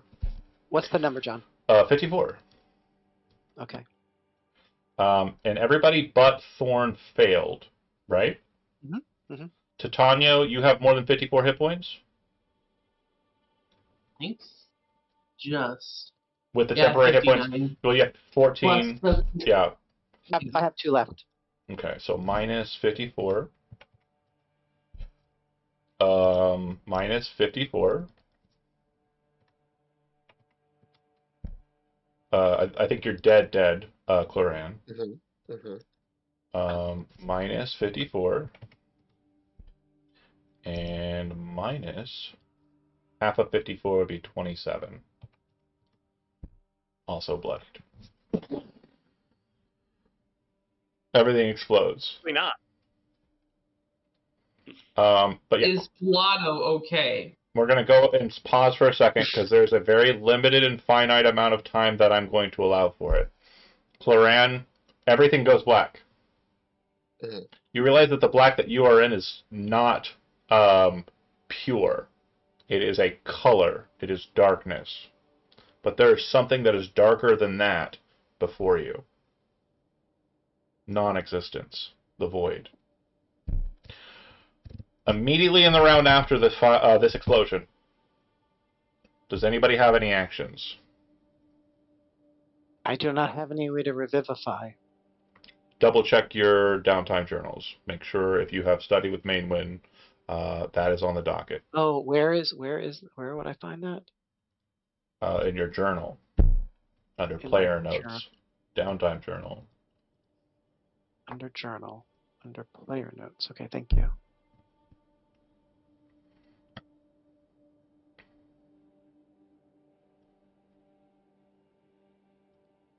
I mean, I did study with her. Mm-hmm. Fred Weird, on the end of, or at the beginning of session 32, you finished the downtime clock for research Mainwind's libator techniques.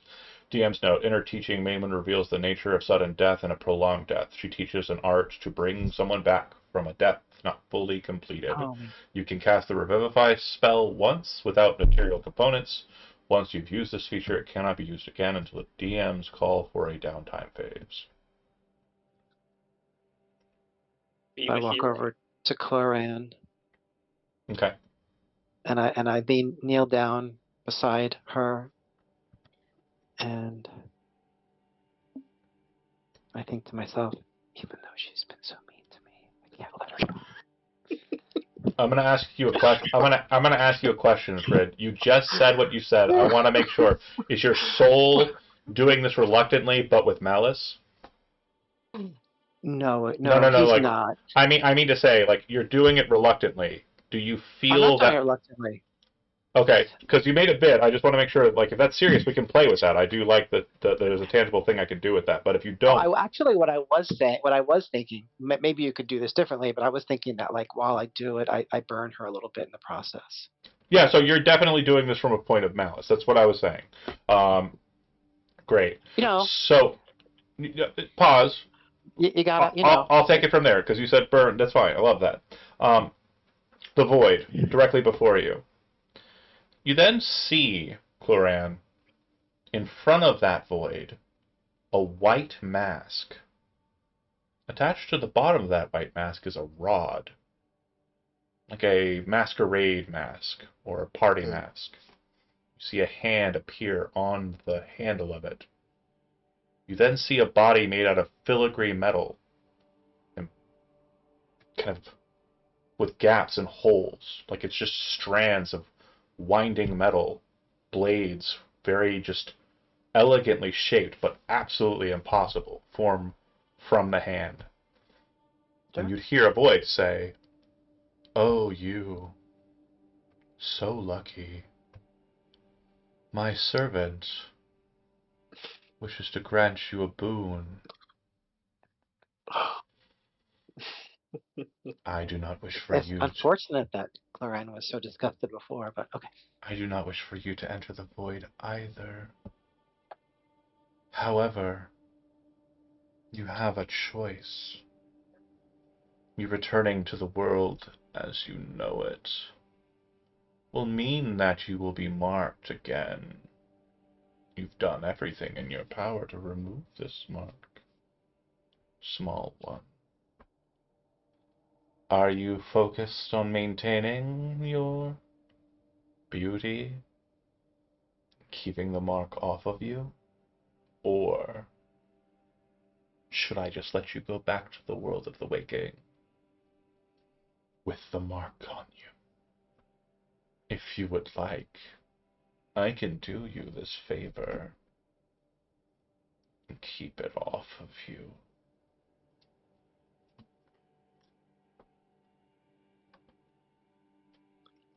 I don't care about beauty. I would not strike a deal with you. Filthy thing. And kind of flicks his fingers, and this just like all the darkness becomes like speeding and far away, and you're waking up with like a lead chain stuck in your arm. You're just like spitting up blood and rocks, and you have 1 hit point. Oh, I'm definitely like like Fridweird's reward for reviving me is getting just drenched in the bloody contents of my stomach as I like spew all over him. There's like So what I want to know, John, is does Frid know that Cloran rejected the offer? Okay. doesn't know that there's an offer. You've never met your patron. Oh, I know. Well, I must feel. You've met your patron. You've seen it, but you've never met them like Cloran has. Right. You didn't feel shit. That was somewhere else. Okay. Do I have a memory of that? Your call. Okay, yeah, I think I carry that memory, and we're definitely going to have a conversation with Frid later. Cool. Yeah, you're not dense, and you were obviously clowning on him because of his patron. So you're very aware that a power, an entity, was present there. Mm-hmm. But you will wake up, and you will have a dark mark on you. Dying still has that I think clause. I already had a dark mark. Oh, really? Uh-oh. Didn't everybody get a dark mark? Yeah, but you probably expunged it. Hold on. I did not.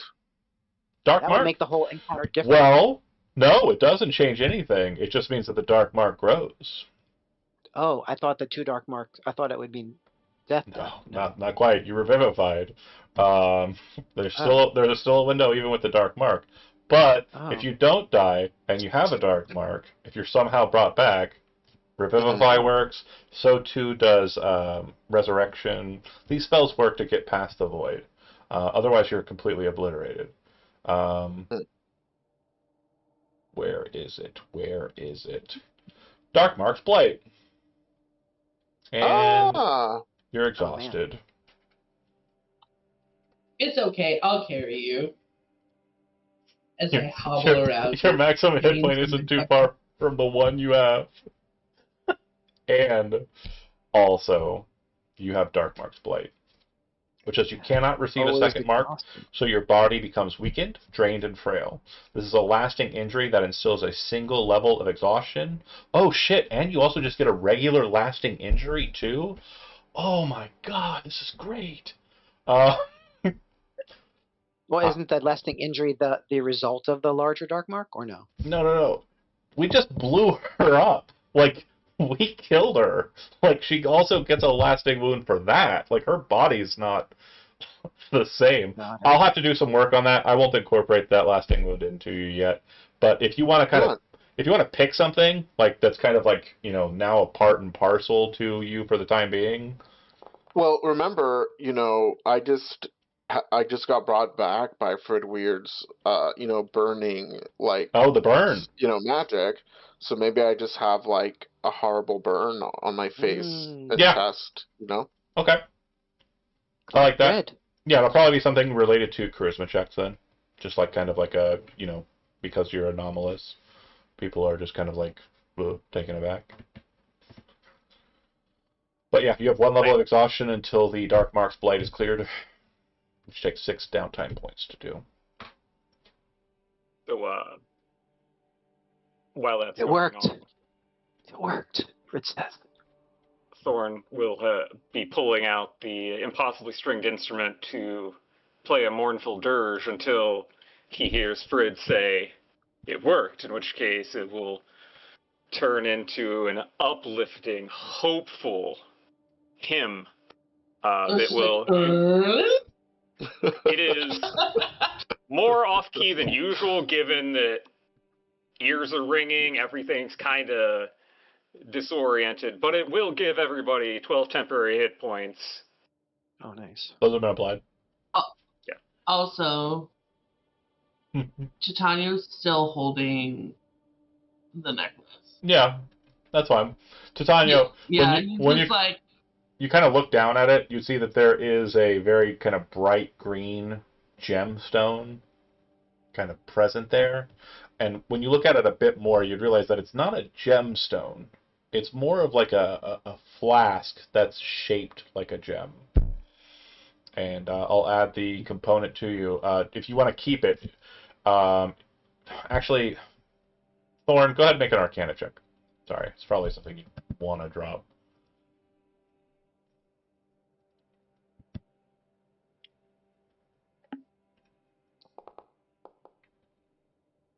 Sufficient. The material inside appears to be a substance known as Orvo. Orvo is a magical byproduct of crafting constructs, and Orvo basically, if it lingers on a person, it doesn't appear to be creating like a full aura of anti-magic, but if you keep it on your person, it'll start like discombobulating your magic items. okay. Oh thanks. no. I will just set that down on top of the rubble. Yeah. Small miracles that didn't blow up amongst everything else, so good job holding on to it, but yeah, probably set that down. Mission accomplished. Let's, I put it on your character sheet just so I can remove it, but I also wanted to make sure you could read the stats on it too, since you're tossing it. The anti-magic field seems to be contained inside of the material, but it does seem that it's going to continually create the sickness if you keep it on you. Okay.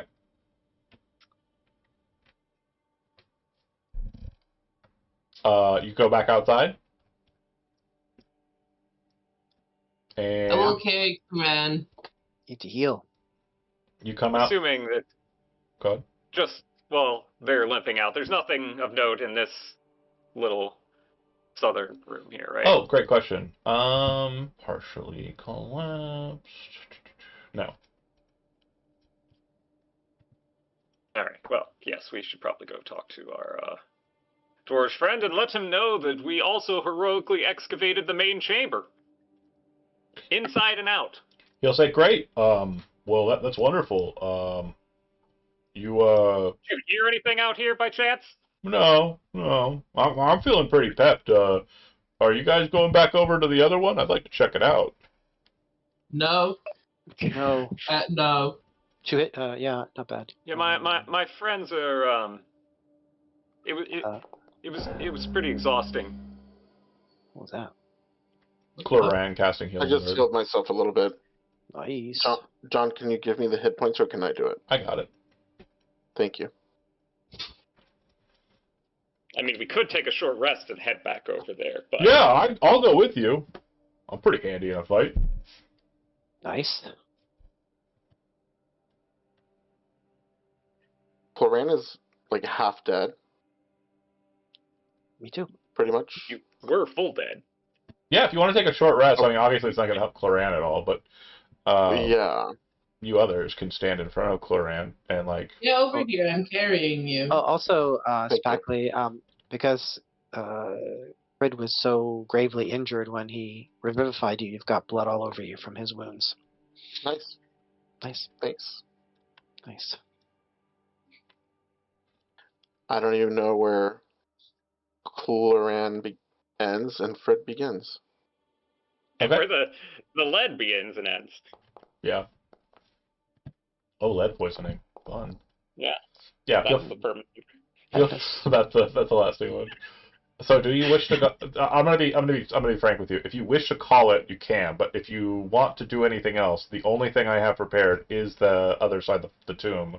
So it has to be that, or we're kind of done. I mean, Fred is kind of traumatized and ready to go back and cry a little bit. Or you could team up with Cool Guy and go back over there. It's your call. Cool guy could go in. We could stay in the light, shoot them from there. Yeah, Yeah. I like that idea. Yeah, I mean, you could send your fighter in too. As long as I can sit down while I'm doing it, that's all right. John, my familiar poofed when I died, right? No. Nope. Titania didn't No, die. he's But I mean, my familiar. It's not concentration. Is Titania my familiar? No. Gelato, The, gelato. the proc was in the armor, so if Titania... Yeah, but like, I don't need to be alive for the familiar to be alive. No, it lasts as great. long as it lasts. Oh, okay, got it. Yeah, I think. Don't worry, Gelato's safe. Let me double check. It doesn't say that in the spell. I just wasn't sure. Familiar. Also, I think in this Titania case- is now the familiar. Yeah. That's what the force of the blast did. They're just melted. He became Has one. become one with the frog, yes. He starts eating bugs.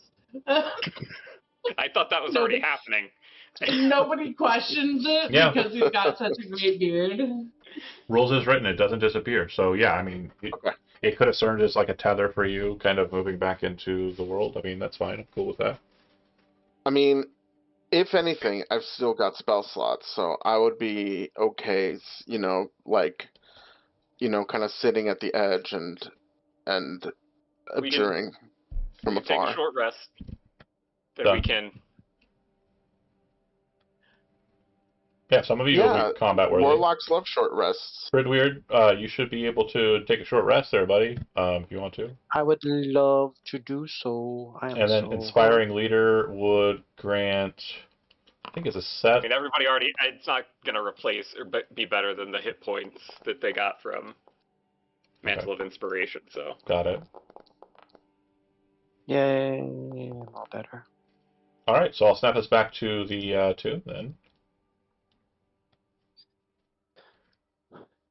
Oh, John, I forgot that actually would have cleared up my Arcane Ward, actually. I was so shocked that I forgot about Arcane Ward. Okay. I don't even. Shocked that I do was. not know where. I can't believe you're for real killing me right now. I can't believe. I mean, it's bound to happen sooner at some point or another, Yeah, it's the second time you fall into a deadly trap inside of a random tomb, so. Yeah. And I knew it, but the roll was just Not very good. It's not good. Yeah, you still would have died if I'd taken average, by the way. I did the math. I thought so. Yeah. 26 plus 14 is And I thought, if 40. I'm going down, I'm taking all you fuckers with me. Average for 12d6 is 42, so yeah, I would have. That said, if you guys want to head in, this guy will go in, but he will not go in without you following. So it'll have to be at least one of you going in with him.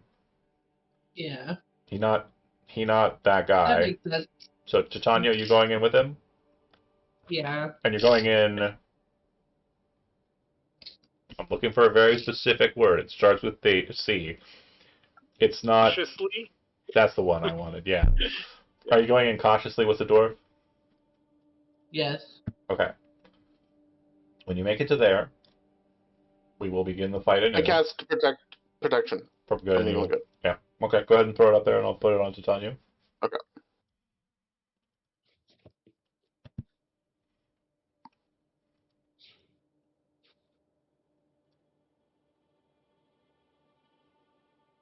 Did you already add those 10 to yourself, Tom? From the focus.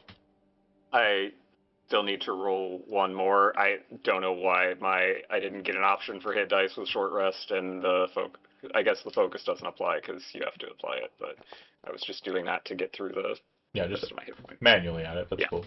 It looks like you have Titania selected. I don't. That's so weird. I'm gonna refresh. It's fine. I think it's probably. Can I mirror image myself too? Yeah, if you want to. Just in case. You never know. Is mirror image concentration? It is not. It lasts for a minute too. Okay. I didn't see protection, so throw that up for me, please. Oh, there it is. I see it. thought I see it. Okay. We're good. I had him targeted and everything. There we go. Battle begins anew. This time you are going in, you are not going to be caught off guard. Encounter's up. Go ahead and throw me some dice for initiative.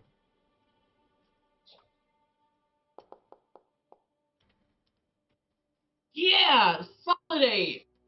Let's go.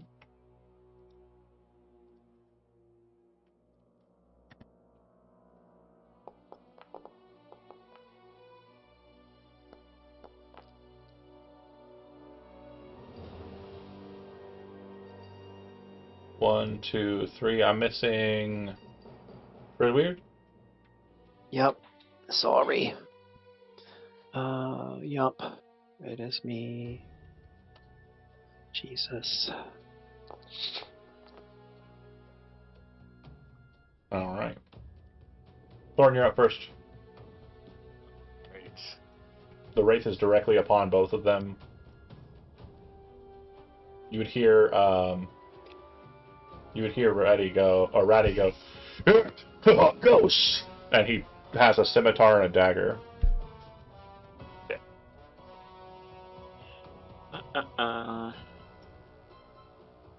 Sorry, I am checking.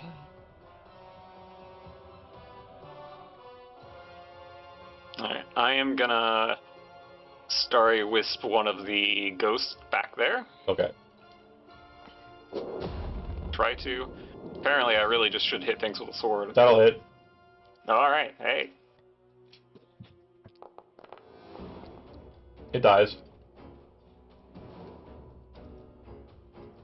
Must be the power of my ability.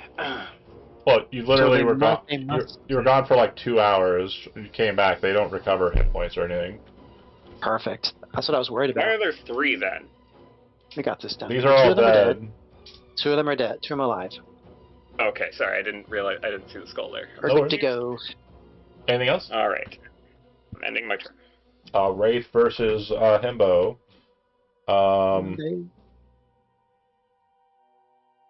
Actually, Wraith versus NPC. He doesn't have the protection, and I said the Wraith can see it. So, Life Drain against my guy. That'll hit.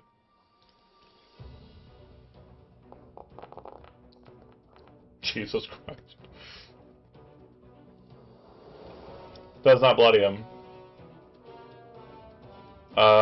It'll go to Cloran. Alright. Is Titanio missing any hit points? No.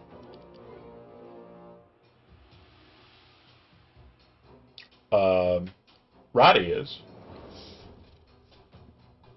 But he also lost Yeah. Correct. Max, but it doesn't matter. So, I'm gonna cast Magic Missile, I guess. Oh, it's not gonna let me do the thing. I have to do it from the thing, right? The thing. Yeah. Yeah, it doesn't like. It doesn't like. The thing. Yeah. Magic missile, right? Yeah, Yeah. It hates the thing. I understand what you're saying.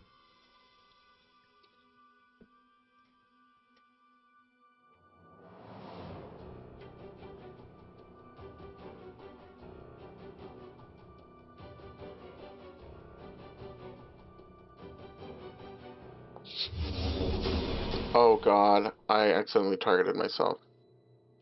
Yeah, it's funny. Or it's understood. Change the target and then click damage again. And I've got the first one. Go ahead and click it 2 more times.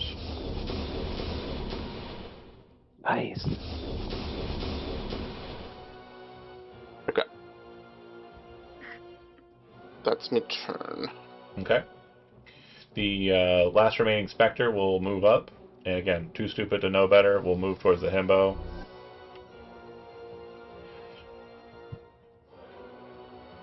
Disadvantage. That'll miss. Why are all your attacks coming through? I'm so sorry. I'm struggling with my buttons. Fred!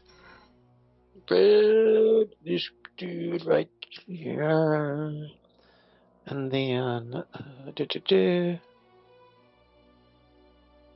where's cantrips? Cantrips.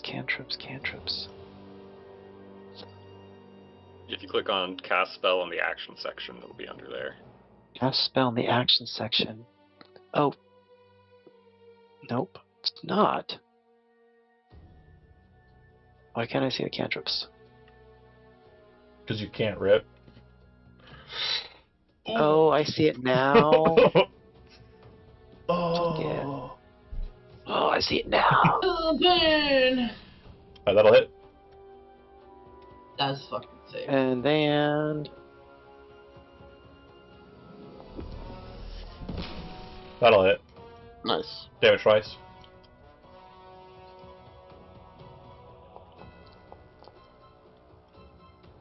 Nice.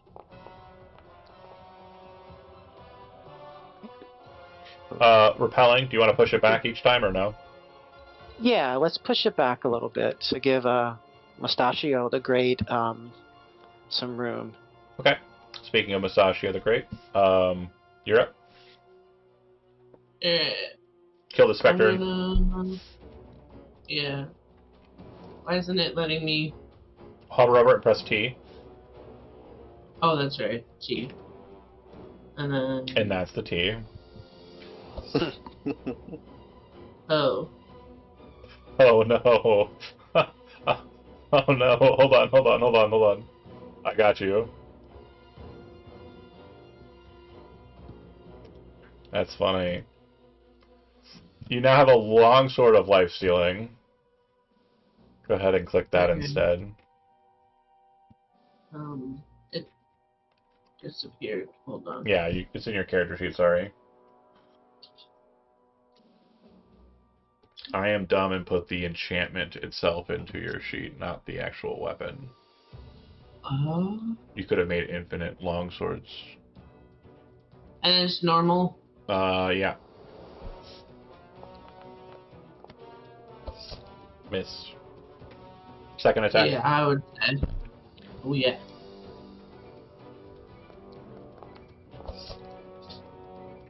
That'll hit. Good thing you didn't crit.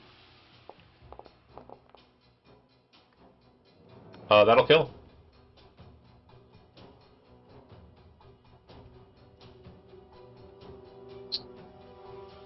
They literally had nothing left after the fireball, by the way.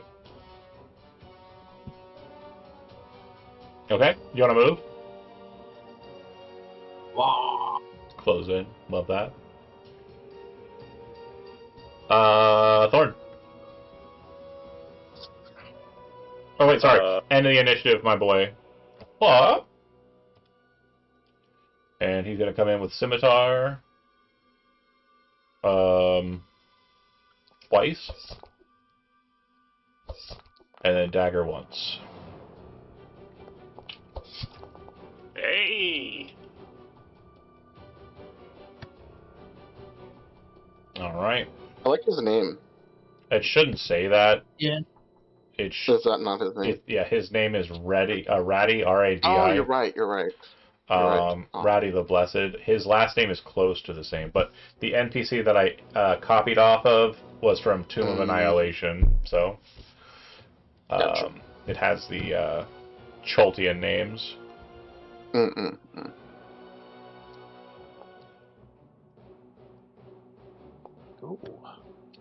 Somewhere around 9 damage after all is said and done.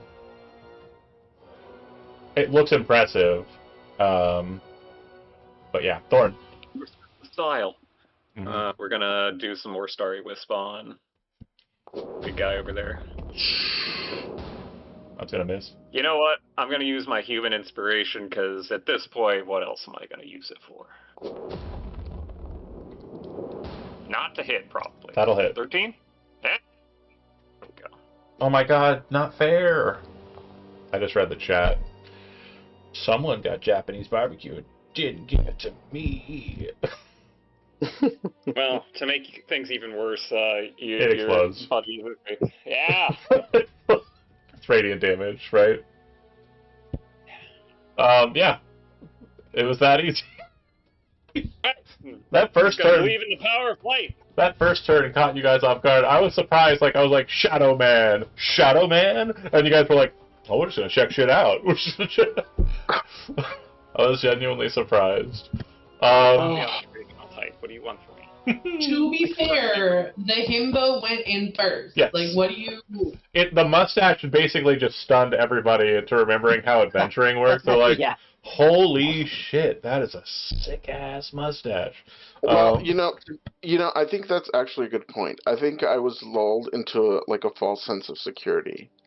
I thought I have my emotional support himbo. What could go wrong? Fair. Exactly. Seriously, As opposed to- everything. As opposed to the emotional distress himbo, which is me. Yes, exactly. Yes. We Okay. balance each other out. So, moving right along, you guys are entering into the space. It looks like there's a broken wall here. Before we continue in, I did want to ask, the silver daggers that they carry, are they marked in any particular way beyond just being silver daggers? Yeah, they have like ornamentation that seems to be unique to them, Okay. but they are very much just silvered daggers. I'd like to take the 3 of them just so we can confirm back at the Manor Fort that we found them, and they may or may not have turned into ghosts, which we then re-killed. But Okay. And then in. yeah. So this space looks like it's very well worked. It looks like it has been broken into on its side, and this was not intentionally an entranceway. This structure that you're looking at appears to be some sort of tomb. The inner Of structure annihilation. of a tomb. There's a very massive door on the southern side with what appear to be Vazriel markings.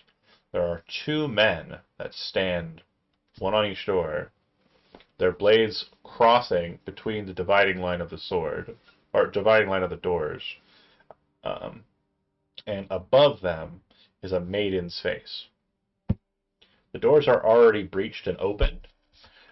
Beyond the door, you can see there is some sort of marking, some sort of like ancient marking on the ground.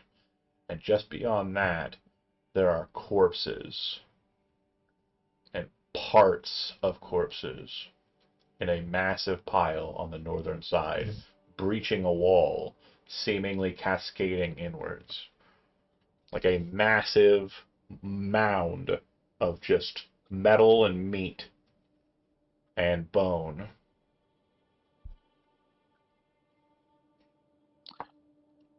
If the 3 of you are going to go in there, please check for traps. Oh, that's a good idea. Cloran sits against this wall and This is where I live now. just lumps down. Fridweird, if I don't know if you approach towards if you approach like towards the door. Can I just pause for a second? Yeah. I don't know if you're doing Yeah, it of course. intentionally, but I love the sass of you saying his name that way. So I want to give you inspiration. Fridweird. Like, it just feels like you are, there's something there, and I love it, and I'm rewarding you for it. Everybody's Yeah. hating on Fred.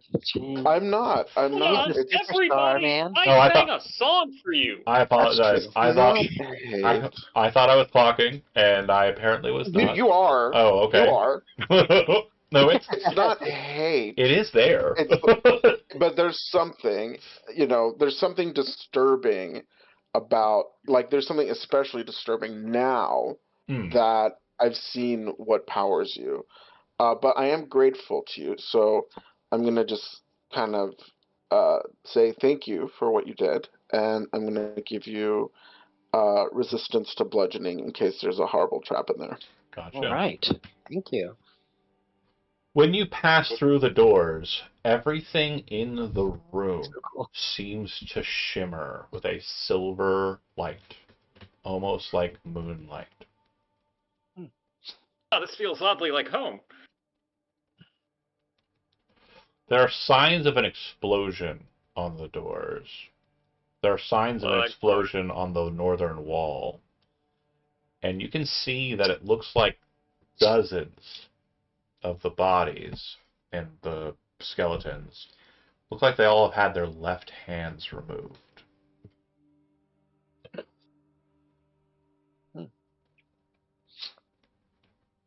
Just to make sure we understand the importance of a left hand, Cloran, the dark mark on your hand and the blight that's growing out into your body from it due to your recent, brush with death, is your left hand. Everyone's dark mark is on their left hand. This whole thing here in the center. Hmm. What's is that legible? Or Like the markings, are they The writing or is it just? From what you can tell, it does appear to be a marking that is indicative of the mother. Not the mother of the Dwarvish pantheon, but the mother of the triumvirate, the mother of the three. And it says, along mother's path they did walk, leaving no stone unturned.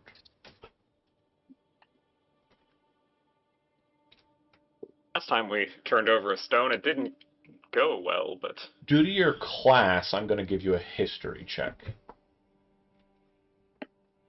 I never paid much attention in that class, but we'll see how that goes.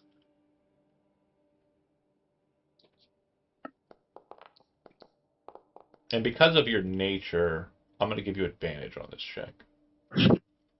Not that that wasn't enough. I just, again, the name. If you get it, you'll understand. If you don't, I'll tell you later.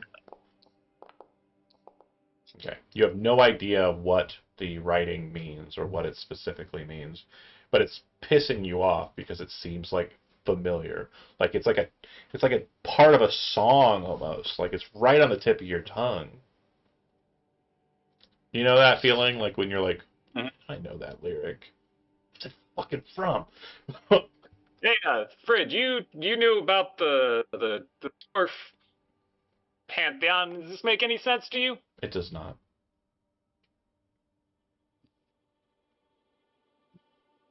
Does it look like I can lift this up? No, it looks like it's kind of like in the ground.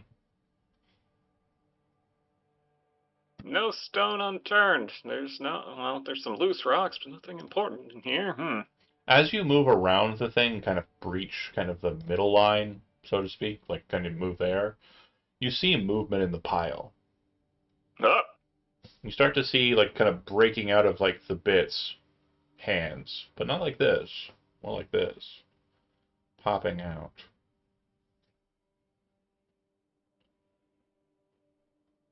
Subtle, slow. Do you wish to leave? if I get back from the line, do they stop? Oh, they very much look like they are activated. Whatever is happening, there's just a bunch of hands that seem to be moving. Yeah. There are moving this way. Yeah. And you with her legs all bare and everything? Let me let's can we back up a little more here? I'm gonna do. Yeah, man. It almost Excuse me looks for- like, and showing you the art. Obviously, this isn't you, but it could have been. Jesus Christ. It looks like a bunch of severed left hands. Some of those are right hand. Most of those are right hands, but in our narrative, it'd be inverted. Left hands. I'd like to shoot a starry wisp at it as I am backing out the door. If you back away, they kind of like scuttle away. But go ahead and give me damage on that one. That did hit.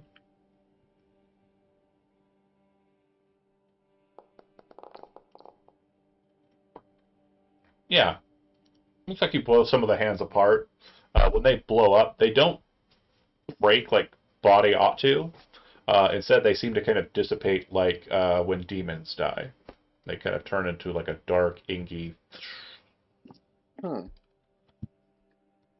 probably sucks. All right, when you get out, it looks like there's a passage to the left that continues on. I'm just gonna keep mumbling what was written on that. Just like something. Did you write it down, or do you want me to give you it? If you can send it to me. Yeah. You walk the mother's path, no stone left unturned. Something very close to that, right? Yeah. Along mother's path. Something about a mother. Walk. Yep. Mother. Mother.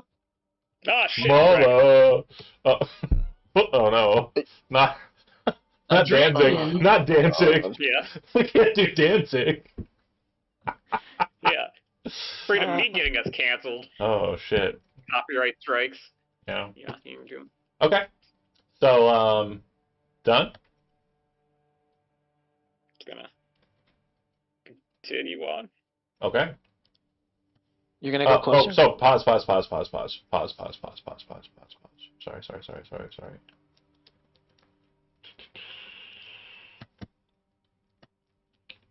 As you kind of round the corner, and before you round it, you would see what, and just to make sure you're cautious, because you said you were doing caution. Well, one of you did. Yeah. You would see a dragon, like immediately, like as you come around. Yes. So kind of before you get to there.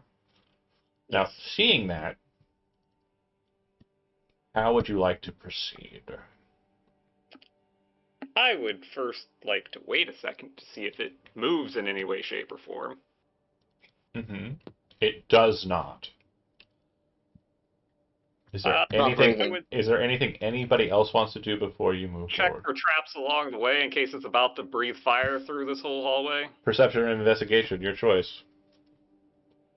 Being so man. nice to you guys. I just want you to What were the survive. 2 options? Perception or investigation. Well, I am slightly better at one of those, so. Yeah. Okay. I will can I help? Yeah. You said you're helping, so go ahead and re-roll it there, Tom. Yeah.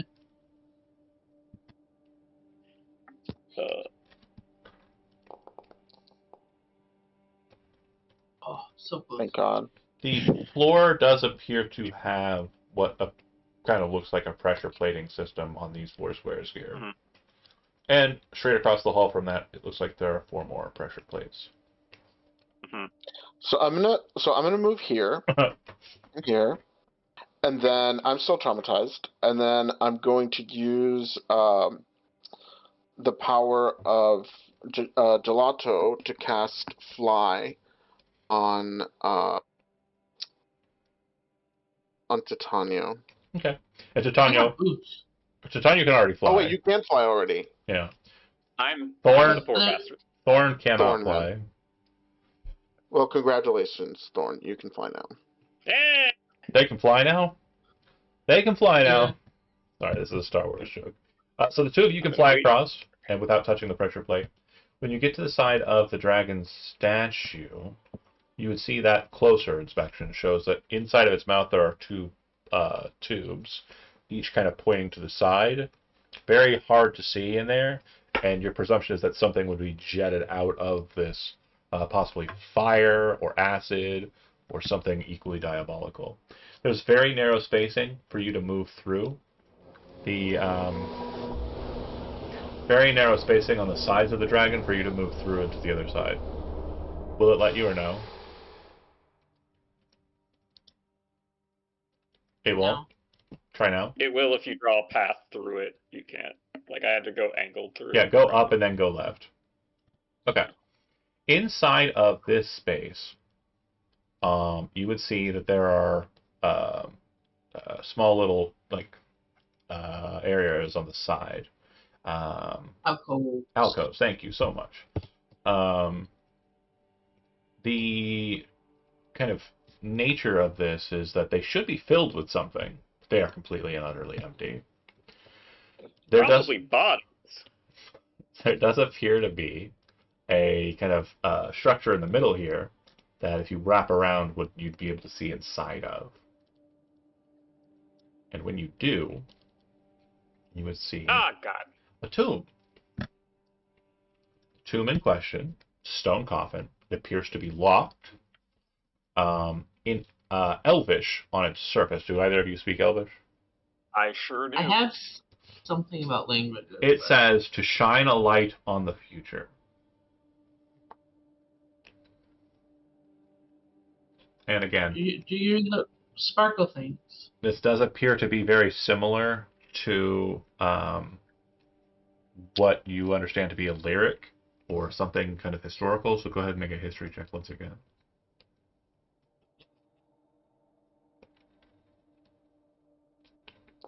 And again, with advantage because of your nature.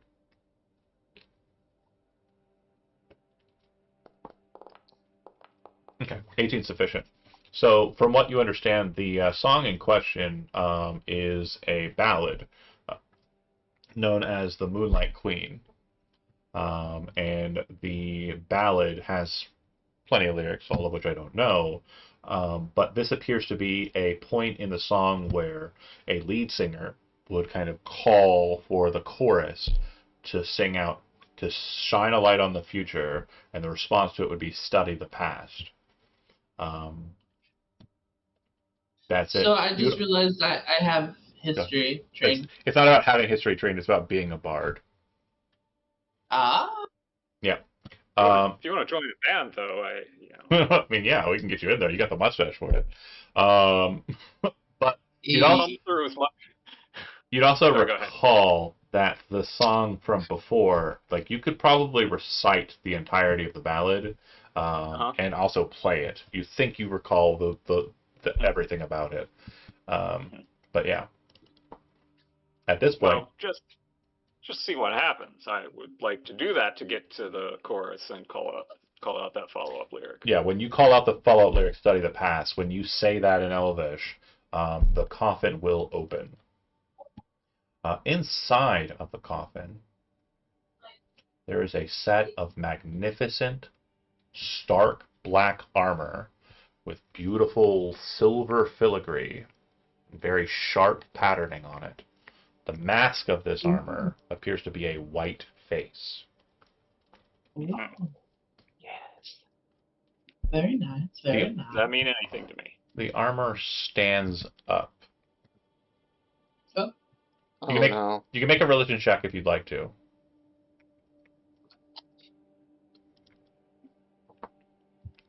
It's not trained. Can I still do it?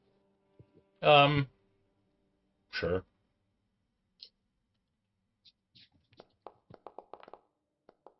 I'll allow for himbo luck on a couple rolls.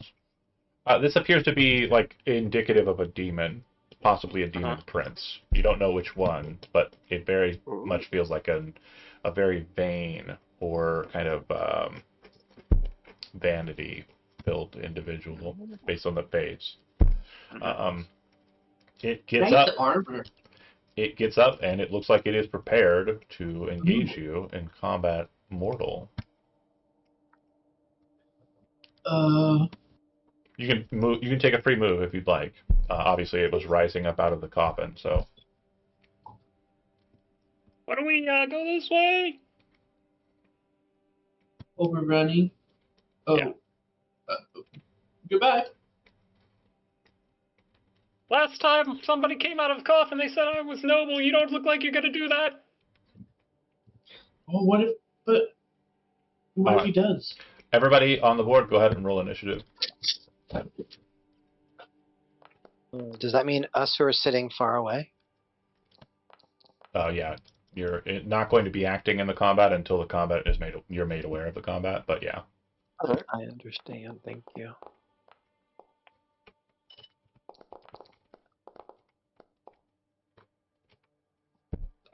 Alright, go.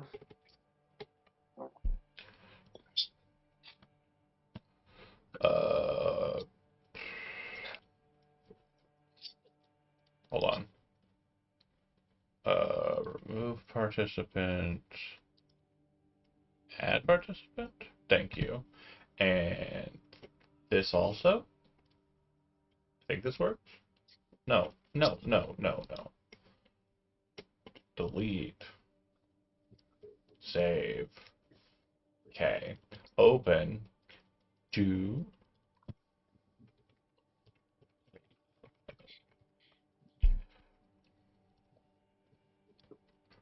Then let's try that. There we go. And Jesus. Got a boss bar. Pretty long. Oh, the boss music. okay. Titania, you're first on the docket. Alright. Cool.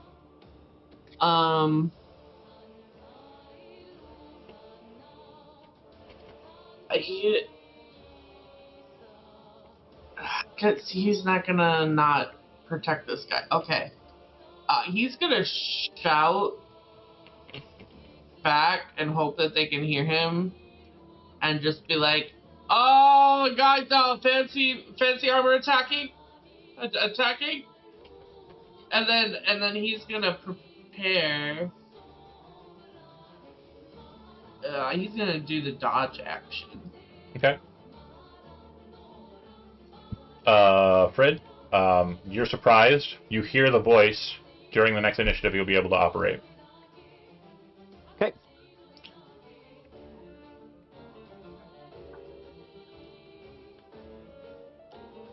So, when this creature moves, it doesn't seem to move like it's walking. It almost looks as though an invisible hand is just dragging it like a toy across the floor. Its toes are scraping across the ground. It is just a suit of armor. As it moves to you, and it almost like, oh god, what are the... puppet, but the fancy word for puppet with strings. Marionette, thank you. Almost like a marionette with unseen strings. It raises its hands up and swipes in towards you. God damn, that would have been cool if I didn't suck. Gonna make 2 claw attacks against you.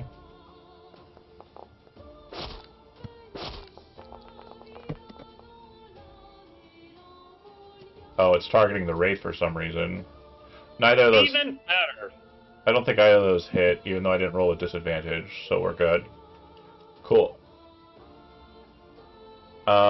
It's done with its turn. Thorn, you're up. Does it seem like it is intelligent, or it is literally just, like, It is a malevolent? suit of armor that is flying around by some unseen force, swiping at you. Swiping at the himbo. So it probably won't fall to my devilish charms, given that it seems to be... Okay, well. I will say that's a solid Stop trying to presumption. seduce the demon armor. It is immune to the charm condition. Probably can't scare it either, even though it can be really scary. Well, you know what? I don't feel great about either of us being here, so I will start by casting Flow on it. Okay.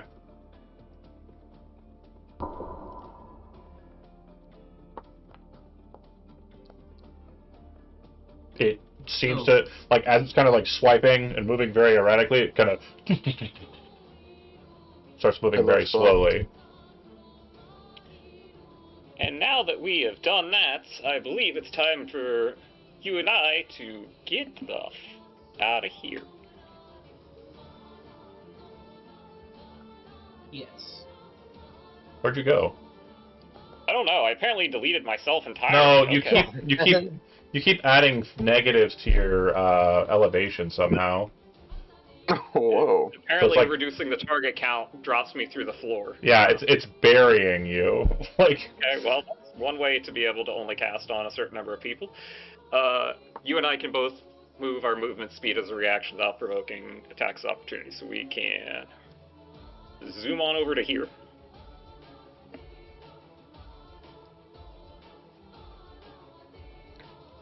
got you. Thank you. Alright. In between Thorn and Cloran's surprise turn, it is going to, because slow has no effect on legendary actions, target Titania and loose a fire ray. Yeah.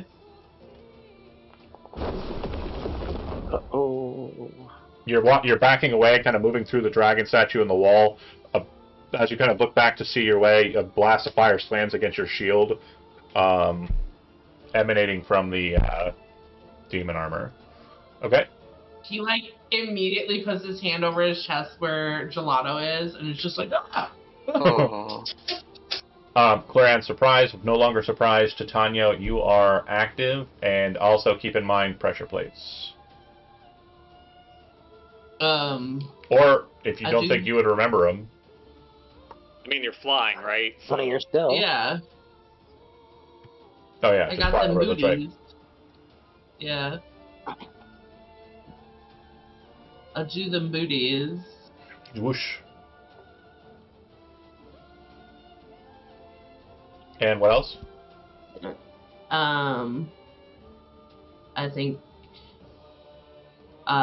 he will take, can you move and take the dodge action? Yeah. Yeah, I'll do that. Titania done. Frit, you are also not surprised. They are rushing out. They said there's something chasing them. Hmm. Um.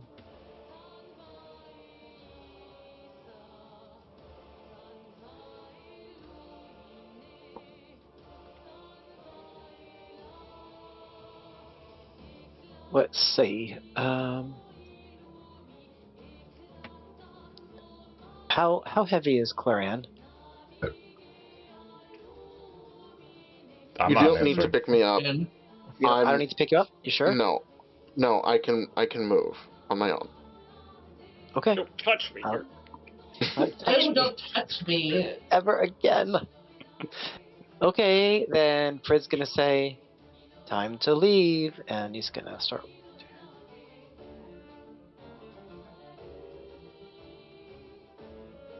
And then,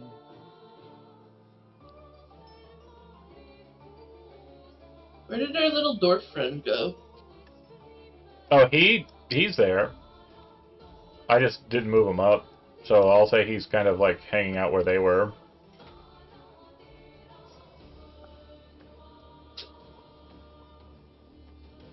And he was surprised. So, Dunfred? yes, very sorry. And turned. Alright. The plate will move. And then it will take the dash action. And its Is turn. it moving at half speed because of slow? Oh, God, yeah, hold on, sorry. Good catch, Tom. Good catch. Its action would be, yeah, it dashes to get there. Then it'll make a wisdom saving throw. Fuck you. Womp.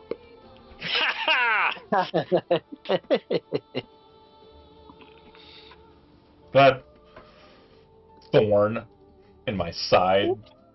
I should have killed all your characters 20 years ago. No time to really explain, but we should probably just go ahead and keep moving and get out of here. No time to. This place is the fucking worst. I'm trying to move through that dwarf. It won't let me. I'm dashing. Don't worry about it. Just everybody, let's go.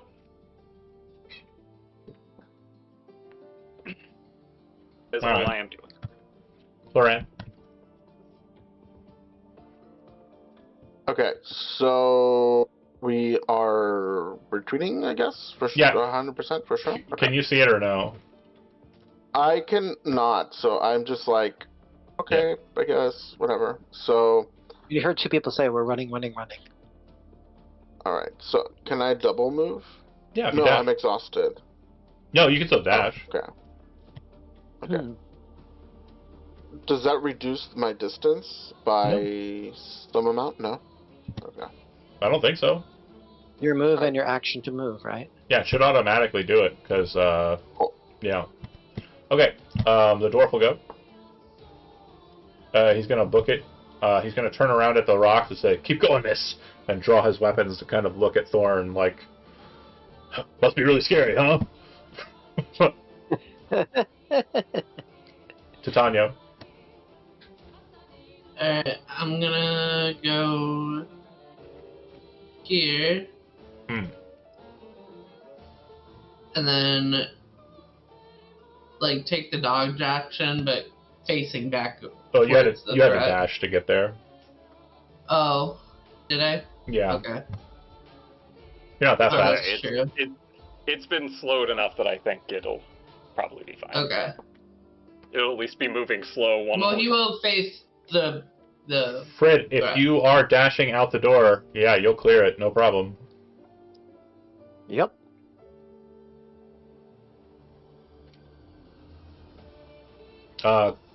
It's going to continue its operation. It's going to dash to get there, and Cloran, you'll be able to see it. You've seen it before. The armor wasn't there, but you've seen it before. Same white mask, same silver lines across its body. It's very much the thing you saw in the Space of Death. I wonder how it reacted to me. It didn't see you. You didn't see it. You How ran. convenient. What's that? I ran. Yeah, I know. Yeah. How did I know? But No, it but appears to be currently slowed. And then I will wisdom saving throw. Hell yeah. Fuck. You see it kind of And and break the chains of like the time and stare down on Thorn like, motherfucker, you're dead. Thorn, or no, I can't do it after its own turn. Thorn, you're up. Hold on, I gotta do some math here. I'm trying to see if I dash plus Mantle of Inspiration, if I could get out of here. That would give me 90 If you're just dashing, you don't need a Mantle of Inspiration. There's only going to be one more attack, and it's against Magpie's character. We're fine. You guys can definitely clear it, because this guy's not going to chase you outside. I'm not gonna use a Mantle of Inspiration afterwards, so I may as well help everybody Throw else it out there. Yeah, fuck it. Live and Let me learn. see if I can do this in the right order to not... Yeah, and just immediately... Mantle of Inspirations. Yeah, apparently just even trying to cast it with fewer targets will put me through the floor, but I think I know how to fix that afterwards now, so we'll just...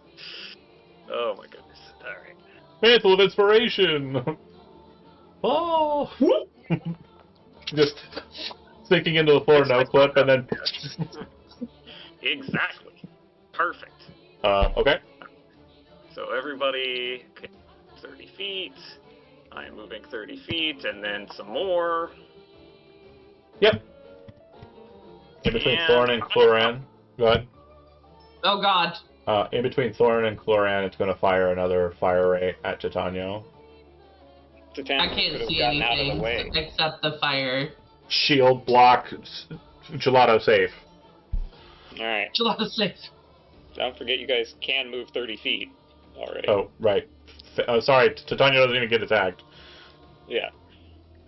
Because I heroically lead our tactical movement out of this space. Yeah. You're able to escape without issue. And from there, retreat further out in a field. Once you get out of the cave, you see the King's Road, about a half a mile or a quarter of a mile between or out from you. You're able to make it back onto it, make your way down the King's Road through the Dragon Barrow and the empty field back to safety. Go ahead. We leave. I would like to shout out, Grinvalia, if you're around here, it'd be a good time to head back to the Manor Fort. Since we, Yeah. never actually found her. Yep. She definitely was not found. With that, though, I think that's an ending point. Thanks for watching those that did, and we will see you tomorrow morning at 11 a.m. And then after that game, about an hour or so after that game, you can catch me over on Solutions channel playing my own dwarf. This is the second time I've already played in this game. The last time I played in it, my character wrote another guy's character because his guy's like a big old like Chud. I think his character's name is Chud, and mine's just a dwarf fighter again. I ripped a ballista off of a defensive mount, and I was riding on my friend shooting a ballista from the top, using his neck to reload the ballista. It was dope. Anyway, and then on Sunday, it'll be more Dungeons & Dragons in the morning, or noon, I think, or 1, I can't remember, and then Starfinder at 5. So, a lot going on this weekend. Figured full schedules haven't been done in a while, might as well chuck it on there. See you more this weekend. Ciao.